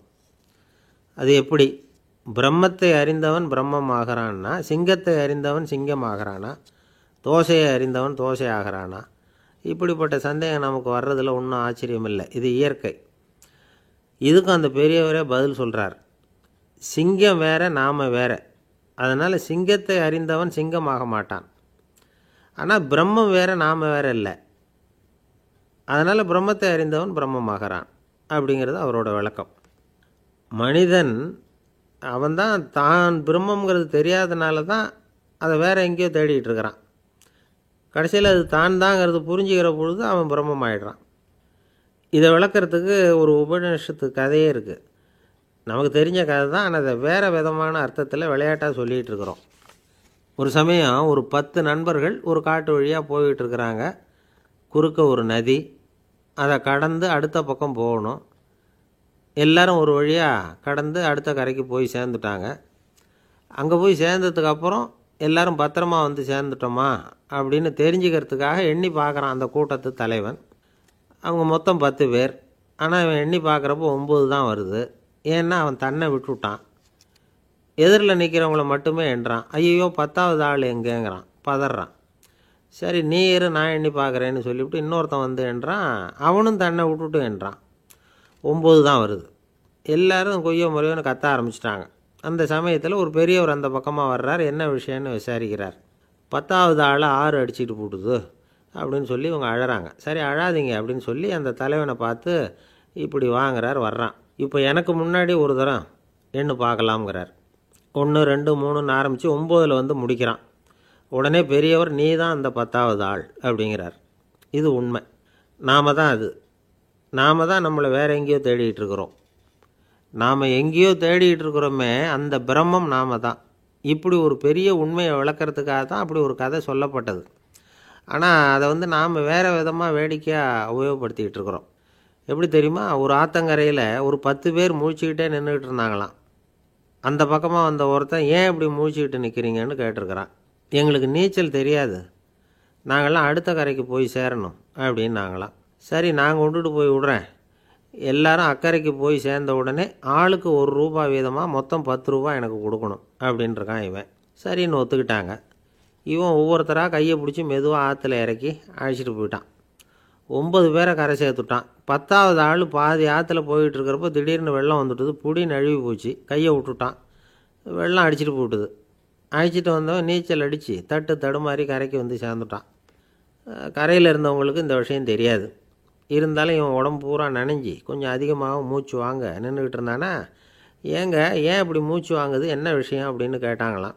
அதுக்கு இவன் கொஞ்சமாக அலட்டிக்காமல் சொன்னானா, வேறு ஒன்றும் இல்லை, நீங்கள் கொடுக்க வேண்டிய 10 ரூபாயில் 1 ரூபா குறைஞ்சி போச்சு, அவ்வளவுதான் அப்படின்னானா. ஒரு ஆள் ராமகிருஷ்ணரை தேடி வந்தான். அவன் கையில் 1000 பொற்காசுகள் வச்சுருந்தான். அதை அவர்கிட்ட கொடுத்து இதை ஏற்றுக்கணும் அப்படின்னு ரொம்ப பணிவாக கேட்டுக்கிட்டான். அவர் பார்த்தார், இது எனக்கு தேவையில்லை, ஆனாலும் உன்னுடைய மனசை புண்படுத்துறதுக்கு நான் விரும்பலை, அதனால் நீ கொடுக்குறத வாங்கிக்கிறேன்னார். வாங்கிக்கிட்டார். அப்புறம் கேட்டார், இதை பாரு, இனிமேல் இதெல்லாம் என்னுடையது தானே அப்படின்னார். ஆமாம், அதையெல்லாம் நான் உங்களுக்கே கொடுத்துட்டேன் அவன். சரி, இப்போ நீ எனக்காக ஒரு காரியம் பண்ணணும்னார். என்ன செய்யணும்னு சொல்லுங்கன்னா, இந்த நாணயங்களையெல்லாம் எடுத்துக்கிட்டு போய் கங்கை நதியில் எரிஞ்சுட்டு வா அப்படின்னார். இவனுக்கு அதிர்ச்சியாக போச்சு. என்ன பண்ணுறது, இனிமேல் அது முடியாதுன்னு சொல்ல முடியாது. ஏன்னா அந்த நாணயங்களையெல்லாம் அவருக்கே கொடுத்துட்டான். இனிமேல் அதெல்லாம் இவனுடையது இல்லை. பேசாமல் அவ்வளவையும் அள்ளிக்கிட்டு ஆத்தங்கரைக்கு போனான். போனவன் ரொம்ப நேரம் திரும்பியே வரல. ராமகிருஷ்ணருக்கு சந்தேகம், என்ன ஆச்சு அந்த மனுஷனுக்கு, காசுகளோடு அந்த கங்கையில் குதிச்சுட்டானா, போகும்பொழுதே ஒரு மாதிரியாக தான் போனான், போய் என்னன்னு பார்த்துட்டு வாங்க அப்படின்னார். அங்கே இருந்த ஒருத்தர் ஓடி போய் பார்த்தார். அவர் போய் பார்க்கும்பொழுது அவன் அங்கேயே இருந்தான். அதுக்கப்புறம் அவர் திரும்பி வந்தார். வந்து விவரத்தை சொன்னார். அதாவது அவன் கங்கை கரையில் உட்காந்துக்கிட்டு ஒவ்வொரு நாணயமாக 1 2ன்னு எண்ணி வீசிக்கிட்டு இருக்கிறான். அவனை சுற்றி ஒரு கும்பல் நின்றுக்கிட்டு அவனை தடுத்துக்கிட்டு இருக்குது அப்படின்னு விவரத்தை சொன்னார் போயிட்டு வந்தவர். இதை கேட்டதும் ராமகிருஷ்ணரே புறப்பட்டு அங்கே போனாராம். என்ன இப்படி பண்ணிகிட்ருக்கிற, நான் உன்னை அந்த நாணயங்களை கங்கையில் வீசி எறிய சொன்னேன், நீ ஏன் அதை எண்ணிக்கிட்டு இருக்கிற அப்படின்னார். பழக்கம்தான் காரணம், நான் ஒவ்வொரு நாளும் ஒவ்வொன்றா சேமித்து வச்சேன், இன்றைக்கி என்கிட்ட நிறைய இருக்குது, உங்களுக்கு ஒரு 1000 நாணயங்களை கொடுக்கணுங்கிறது என்னோடய ஆசை அப்படின்னா. இப்போ ராமகிருஷ்ணர் சொன்னார், ஒரே நேரத்தில் எல்லாத்தையும் சம்பாதிச்சிருந்தா நீ எண்ணுறது பொருத்தமாக இருக்கும், எல்லாத்தையும் இழக்கும்போது ஒவ்வொன்றா எண்ணிக்கிட்டு இழக்கிறதுங்கிறது சரியான செயல் இல்லை, அதனால் ஒரே தடவையாக எல்லாத்தையும் தூக்கி எறிஞ்சிடும் அப்படின்னார். இது இழப்பது அப்படிங்கிற ஒரு உயர்ந்த நிலை. இதை நாம் யதார்த்த வாழ்க்கையில் சம்மந்தப்படுத்தி பார்த்து குழப்பிக்கிட்டு இருக்கக்கூடாது. இழக்கிறேன்னு சொல்லிக்கிட்டு இருக்கிற காசையெல்லாம் ஆற்றுலையும் குளத்துலையும் கொண்டு போய் எரிஞ்சிட்டு வாங்க அப்படின்னு உபதேசம் பண்ணுறதாக யாரும் நினச்சிடக்கூடாது. இதில் நாம் புரிஞ்சிக்க வேண்டியது என்னென்னா, எதையாவது ஒன்றை இன்னொருத்தருக்கு கொடுக்கணும் அப்படின்னு விருப்பப்பட்டால் அதை மனப்பூர்வமாக கொடுத்துடணும். கொடுத்துட்டு அதையே நினச்சிக்கிட்டு இருக்கக்கூடாது. நம்மால் ஒருத்தர் ஒரு 100 ரூபா நோட்டை தன்னுடைய நண்பர் ஒருத்தர்கிட்ட கொடுத்து, இது உனக்கு தான் வச்சுக்கோ அப்படின்னார். அவர் பார்த்தார், இது இனிமேல் எனக்கு தானே சொந்தம் அப்படின்னார். ஆமான்னார் அவர். அப்படின்னா எனக்காக நீ ஒரு உதவி செய்யணும்னார். சொல்லுங்கள் செய்கிறேன்னார் அவர். இந்த 100 ரூபா நோட்டை தீ வச்சு கொளுத்தி விடுன்னார். இவர் அதிர்ச்சியாகி அவரை பார்த்தார். இப்போ அவர் சொன்னார், நீ எனக்கு அன்பாக கொடுத்தது இது, இந்த நோட்டு கள்ள நோட்டுங்கிறது எனக்கு முன்னாடியே தெரியும், சீக்கிரம் கொளுத்தி விடு, அதுதான் நம்ம 2 பேருக்குமே நல்லது அப்படின்னாராம் அவர். ஏங்க எங்கே போயிட்டு வரீங்க அப்படின்னு கேட்டேன். எனக்கு வேண்டப்பட்ட ஒருத்தரை பார்த்து. ஆஸ்பத்திரிக்குன்னார். எந்த ஆஸ்பத்திரிக்குன்னே? மாட்டு ஆஸ்பத்திரிக்குன்னார். என்ன விஷயம்னே? மாமனாருக்கு உடம்பு சரியில்லை, அதுதான் மாட்டு ஆஸ்பத்திரிக்கு போயிட்டு வரேன்னார். அட பாவி, அதுக்கு அந்த ஆஸ்பத்திரிக்காக போவாங்க அப்படின்னு ஆச்சரியமா. அட அது இல்லைப்பா, முதல்ல எங்கள் குடும்ப டாக்டர் தான் தேடிக்கிட்டு போனேன், அவர் அந்த நேரத்தில் அவர் வளர்க்குற நாய்க்குட்டிக்கு உடம்பு சரியில்லைன்னு சொல்லி அதை தூக்கிக்கிட்டு மாட்டு ஆஸ்பத்திரிக்கு போயிட்டாராம் சொன்னாங்க, அதனால் அங்கே போய் அவரை சந்தித்து விஷயத்தை சொல்லிவிட்டு வர்றேன்னார். அப்புறம் தான் எனக்கு கொஞ்சம் நிம்மதியாக இருந்தது. பொதுவாக நமக்கு தெரிஞ்ச வரையில் டாக்டர்கள் 2 வகை. நமக்கு வைத்தியம் பண்ணுற டாக்டர்கள் ஒரு வகை, நம்மக்கிட்ட இருக்கிற ஆடு மாடு கோழிக்கு வைத்தியம் பண்ணுற டாக்டர்கள் ஒரு வகை. இப்போ தான் எனக்கு தெரியும் இன்னொரு வகையான டாக்டர்களும் உண்டுங்கிறது. அது யாருன்னா, பூச்சிகளுக்கு வைத்தியம் பண்ணுற டாக்டர்கள், அதாவது பூச்சி டாக்டர்கள். வெளிநாடுகளில் அப்படிலாம் கூட சில பேர் இருக்கிறாங்க. பிரிட்டனில் யார்க்ஷயர் வட்டாரத்தில் ராதர்ஹாம் அப்படின்னு ஒரு ஊர், அங்கே ஒரு விலங்கியல் மருத்துவர் பேர் டாக்டர் லான்ஸ் ஜெப்சன். அவர் ஆஸ்பத்திரி வாசலில் பார்த்தீங்கன்னா தினமும் நிறைய பேர் நின்றுக்கிட்டு இருப்பாங்க. கையில் கண்ணாடி குடுவை, தகர டப்பா இப்படி ஏதாவது இருக்கும். அதுக்குள்ளே ஏதாவது பூச்சிகள் இருக்கும். அதுக்கு வைத்தியம் பண்ணுறதுக்காக வந்தவங்க தான் அவங்கெல்லாம். சிலந்தி பூச்சி, பல்லி, தேள், பாம்பு இப்படி ஏதாவது இருக்கும். பொழுதுபோக்காக சில பேர் நாய், பூனை, கிளி, மைனா, புறா இப்படி ஏதாவது வளர்க்குறாங்கல்ல, அது மாதிரி இப்போல்லாம் தேள், பல்லி, பாம்பு, பூச்சி இதையெல்லாம் வளர்க்க ஆரம்பிச்சிட்டாங்களாம். இது ஒரு புது ஃபேஷன். இப்போ கூண்டுக்குள்ளே டப்பாக்குள்ளே போட்டு வளர்க்குறது, அதுக்கு ஏதாவது நோய் வந்துட்டுதுன்னா வைத்தியம் பண்ணுறதுக்கு டாக்டர்கிட்ட வந்துட வேண்டியது, இப்படி இந்த பழக்கம்லாம் நிறையா வந்துட்டுது. ரத்தம் உறிஞ்சிற அட்டைகள் கூட இவங்ககிட்ட வைத்தியத்துக்கு வருதான். சிலந்திகளில் செங்கால் சிலந்தின்னு ஒரு வகை. மத்திய அமெரிக்க காடுகளில் இது அதிகம். சிலந்திகள்லேயே ரொம்ப விலை உசந்தது இந்த ரகம்தான். கால்களில் சிவப்பு கோடுகள் இருக்கும். இந்த இனம் இப்போ குறைஞ்சிக்கிட்டே வர்றதுனால சர்வதேச விதிகளின்படி இவற்றின் ஏற்றுமதி இறக்குமதிக்கு தடை விதிக்கப்பட்டிருக்குது. அதனால் இதை வளர்க்குறவங்க வீட்டுக்குள்ளேயே இனவிருத்தி மூலமாக பெருக்கி விற்பனை பண்ணிட்டு வராங்களாம். அந்த வகை சிலந்திகள் தான் இப்போ வைத்தியத்துக்கு அதிகமாக வருதான். சரி, இதுக்கெல்லாம் எப்படி வைத்தியம் பண்ணுறாங்க?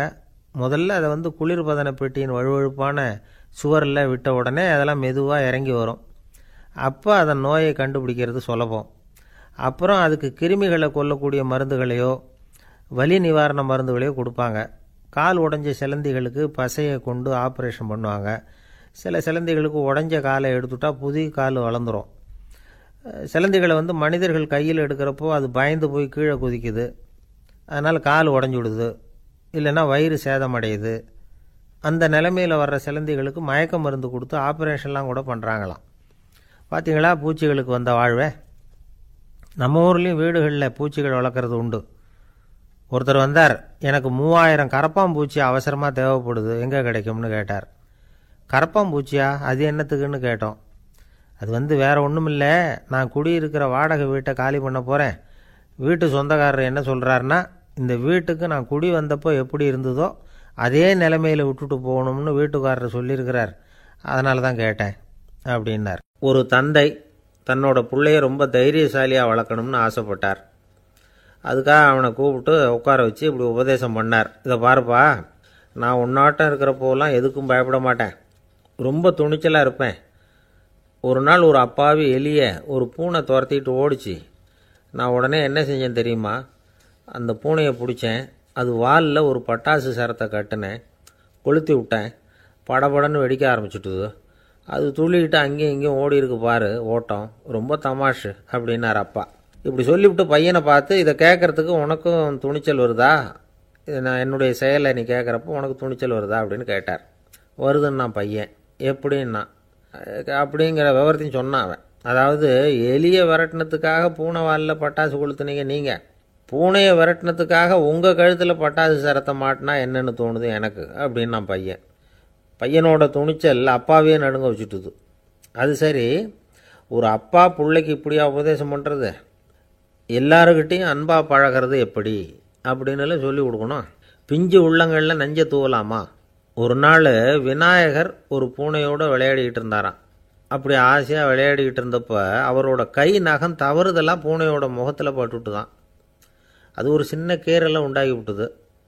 அப்பா அவர் அதை ஒரு பெருசாக நினைக்கல. கொஞ்ச நேரத்துக்கு அப்புறம் விநாயகர் வீட்டுக்கு வந்தார். அவங்க அம்மா பார்வதி தேவியை பார்த்தார். பார்வதி தேவி கன்னத்தில் விரலால் கீறினது மாதிரி ஒரு அடையாளம் இருந்தது. விநாயகருக்கு அதிர்ச்சி, ஆச்சரியம்.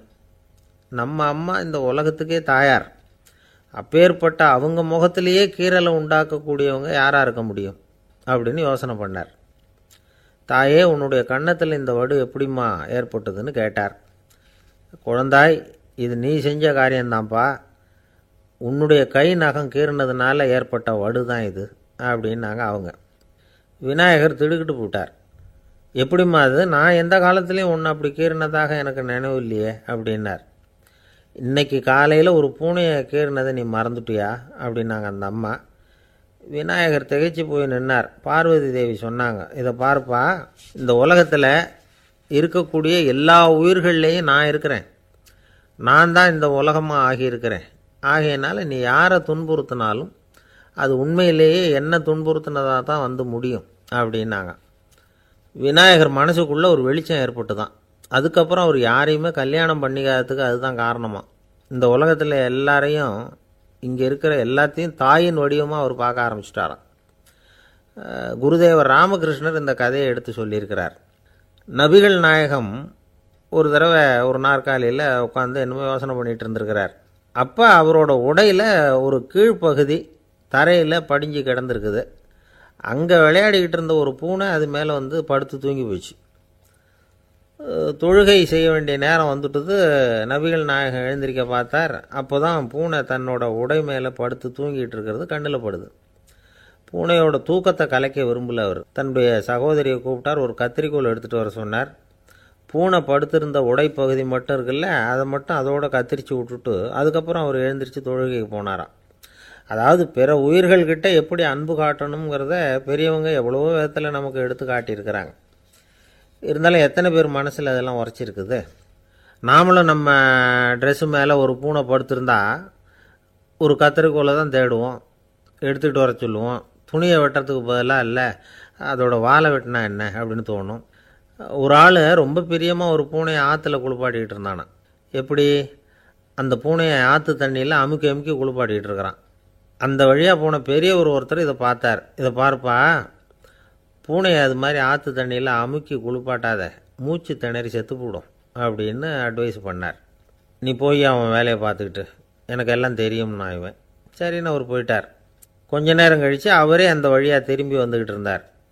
ஆற்றுல பூனையை குளிப்பாட்டிக்கிட்டு இருந்தவன் அழுதுகிட்டு உட்காந்துருக்கிறான். பக்கத்தில் அந்த பூனை செத்து கிடக்குது.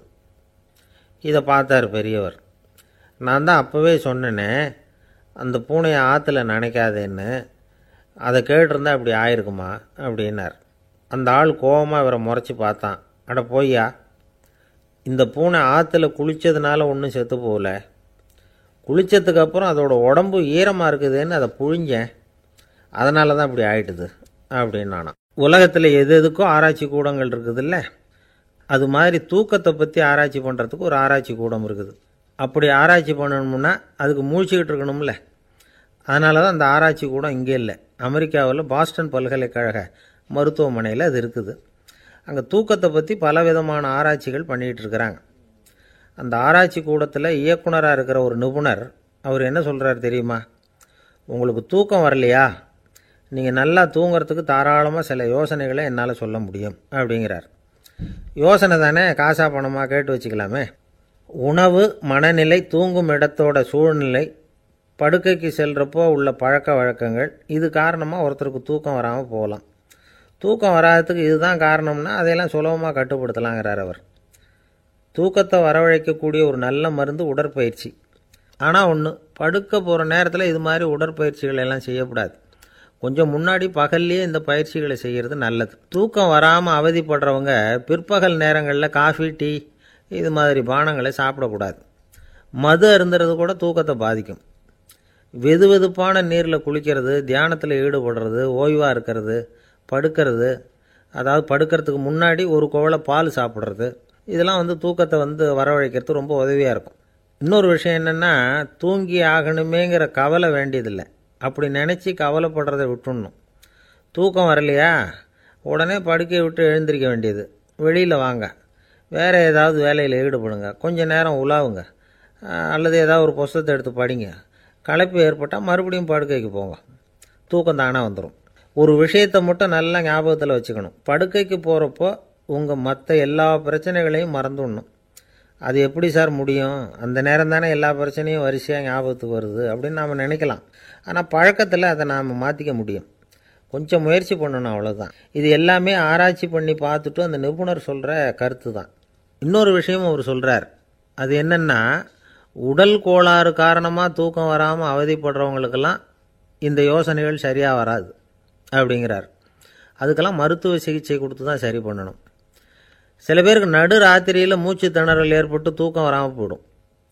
ஊரெல்லாம் தூங்குறப்போ தான் மட்டும் தூங்காமல் மூழ்கிட்டு இருக்கிறது, ஊரெல்லாம் மூழ்கிட்டு இருக்கிறப்போ தான் மட்டும் தூங்குறது, இது மாதிரி கோளாறுகளால் சில பேர் பாதிக்கப்படலாம்.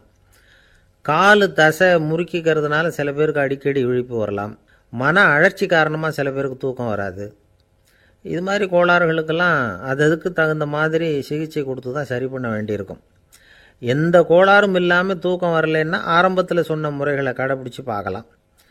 தூக்கம் வந்ததுன்னா யோசனை சொன்ன அந்த நிபுணருக்கு நன்றி சொல்லலாம்.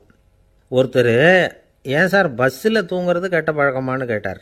இல்லையே, நான் கூட பஸ்ஸில் போகிறப்ப தூங்கிட்டு தானே போவேன் அப்படின்னார் இன்னொருத்தர்.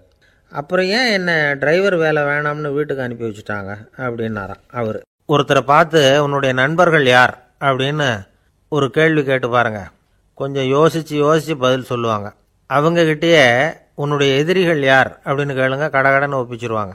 நம்ம மனசு இருக்க அது எப்படின்னா, நம்ம நண்பர்களை விட எதிரிகளை அது நல்லா ஞாபகத்தில் வச்சுக்கும். இது ஒரு ஆச்சரியமான உண்மை. உங்களால் நண்பர்களை மறந்துட முடியும், ஆனால் எதிரிகளை மறந்துட முடியாது. இது ஒரு வேடிக்கையான நிலைமை தான். அழகான தருணங்களை நாம் ஏன் மறந்துடுறோம்? இது இயற்கை. ஏன்னா நம்ம மனசு மலர்களை கவனிக்கிறதில்ல, அதில் இருக்கிற முள்ளை தான் கவனிக்குது.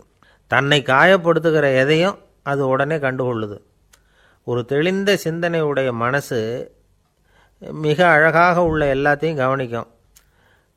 அது நன்றியுடன் உணரக்கூடிய எல்லாத்தையும் பார்த்து குறிச்சிக்கும். இப்படிப்பட்டவங்க வாழ்க்கை இயல்பாகவே நல்லா அமையும். அது ரொம்ப அபூர்வம். மனசில் உள்ள ஒரு சிறிய அமைப்பை மாற்றுவதை பொறுத்து தான் இந்த விஷயம் அப்படிங்கிறார் ஓஷோ. ஒரு யூத கோவில் இருந்து தான், அது யூதர்களின் மடமாகவும் இருந்தது. அங்கே ஒரு தலைமை குரு, அவர் ரொம்ப கண்டிப்பானவர். அந்த கோவிலை ஒட்டி ஒரு தோட்டம். ஒரு நாள் காலையில் அந்த தோட்டத்தில் 2 இளம் யூதர்கள் நடந்து போய்கிட்டு இருக்கிறாங்க. காலையில் 1 மணி நேரம், மாலையில் 1 மணி நேரம் அவங்க அந்த தோட்டத்தில் நடக்கிறதுக்கு அனுமதி உண்டு. மற்ற நேரங்களில் அவங்க மத புத்தகங்களை படிக்கணும், பிற விதிமுறைகளை கடைபிடிக்கணும். அந்த 2 பேருமே தொடர்ந்து புகைப்பிடிக்கிற பழக்கம் உள்ளவங்க. ஆனால் கோவில் மடத்தில் இருக்கிறப்போ அவங்க புகைப்பிடிக்க முடியாது, அது கடுமையான குற்றம். சரி, நாம் தோட்டத்தில் இருக்கிறப்போவாவது புகைப்பிடிக்கலாமா அப்படின்னு ஒரு ஆசை அவங்க 2 பேருக்குமே. இருந்தாலும் பயம். இப்படி கேட்டால் மதகுரு என்ன சொல்லுவாரோ அல்லது என்ன செய்வாரோங்கிற பயம். இப்படியே கொஞ்ச நாள் ஆச்சு. ஒரு நாள் அந்த 2 பேரில் ஒருத்தன் ரொம்ப கலங்கி போய் அந்த கோவிலிருந்து வெளியில் வந்துக்கிட்டு இருந்தான். வந்தவன் நேராக தோட்டத்து பக்கம் போனான். அங்கே இன்னொருத்தன் ஆனந்தமாக புகை பிடிச்சிக்கிட்டு இருக்கிறான். அதை பார்த்து தான் இவனுக்கு அதிர்ச்சி. அட கடவுளே, என்ன இது, நீ கேட்காமலே ஆரம்பிச்சிட்டியா அப்படின்னா. இல்லை நான் கேட்டுவிட்டு தான் ஆரம்பிச்சிருக்கேன்னா அவன். அப்படியா, என்ன மனுஷன் இவர், நானும் தான் கேட்டேன், என்னை கண்ணாமுன்னான்னு திட்டிவிட்டார். இது என்ன கோவிலா இல்லை நரகமா? உனக்கு புகை பிடிக்கணும்னு ஆசையாக இருந்தால் நரகத்துக்கு போகணும்னு சொல்லிவிட்டார். அது சரி, உன்னை மட்டும் எப்படி அனுமதிச்சார் அப்படின்னு கேட்டான் இவன். அவன் சிரிச்சுக்கிட்டே, நீ எப்படி கேட்ட சொல்லு அப்படின்னா. நாம் இந்த தோட்டத்துக்கு வர அனுமதிக்கப்பட்டிருக்கிறதே ஜபத்துக்காகத்தானே, அதனால் நான் ஜபம் சொல்லும் பொழுது புகை பிடிக்கலாமா அப்படின்னு கேட்டேன். அதுக்கு தான் அவர் சத்தம் போட்டு என்னை அடிக்கவே வந்துட்டார் அப்படின்னா இவன். நீ ஒரு மாதிரியாக கேட்டிருக்க, நான் வேறு மாதிரியாக கேட்டிருக்கிறேன். ஜபம் சொல்லும்போது புகை பிடிக்கலாமான்னு நீ கேட்டிருக்க. ஐயா, புகை பிடிக்கும் பொழுது ஜபிக்கலாமா அப்படின்னு நான் கேட்டேன். அதில் தப்பு ஒன்றும் இல்லை அப்படின்னு பதில் சொல்லிட்டார் அப்படின்னா. ஒரு சிறிய மாற்றம்தான் அது மிகப்பெரிய மாறுதலை ஏற்படுத்தி விட்டது. மனசு நல்ல விதமாக சிந்திக்க ஆரம்பிச்சுட்டுதுன்னா மகிழ்ச்சிக்கு பஞ்சம் இல்லை. ஒரு கஞ்சன் ஆற்றுல விழுந்துட்டான். வெள்ளத்தில் தத்தளிச்சிக்கிட்டு இருக்கிறான். கரையில் நின்ன ஒருத்தர் உன் கையை கொண்டா இப்படி பிடிச்சி இழுத்து கரையில் சேர்த்து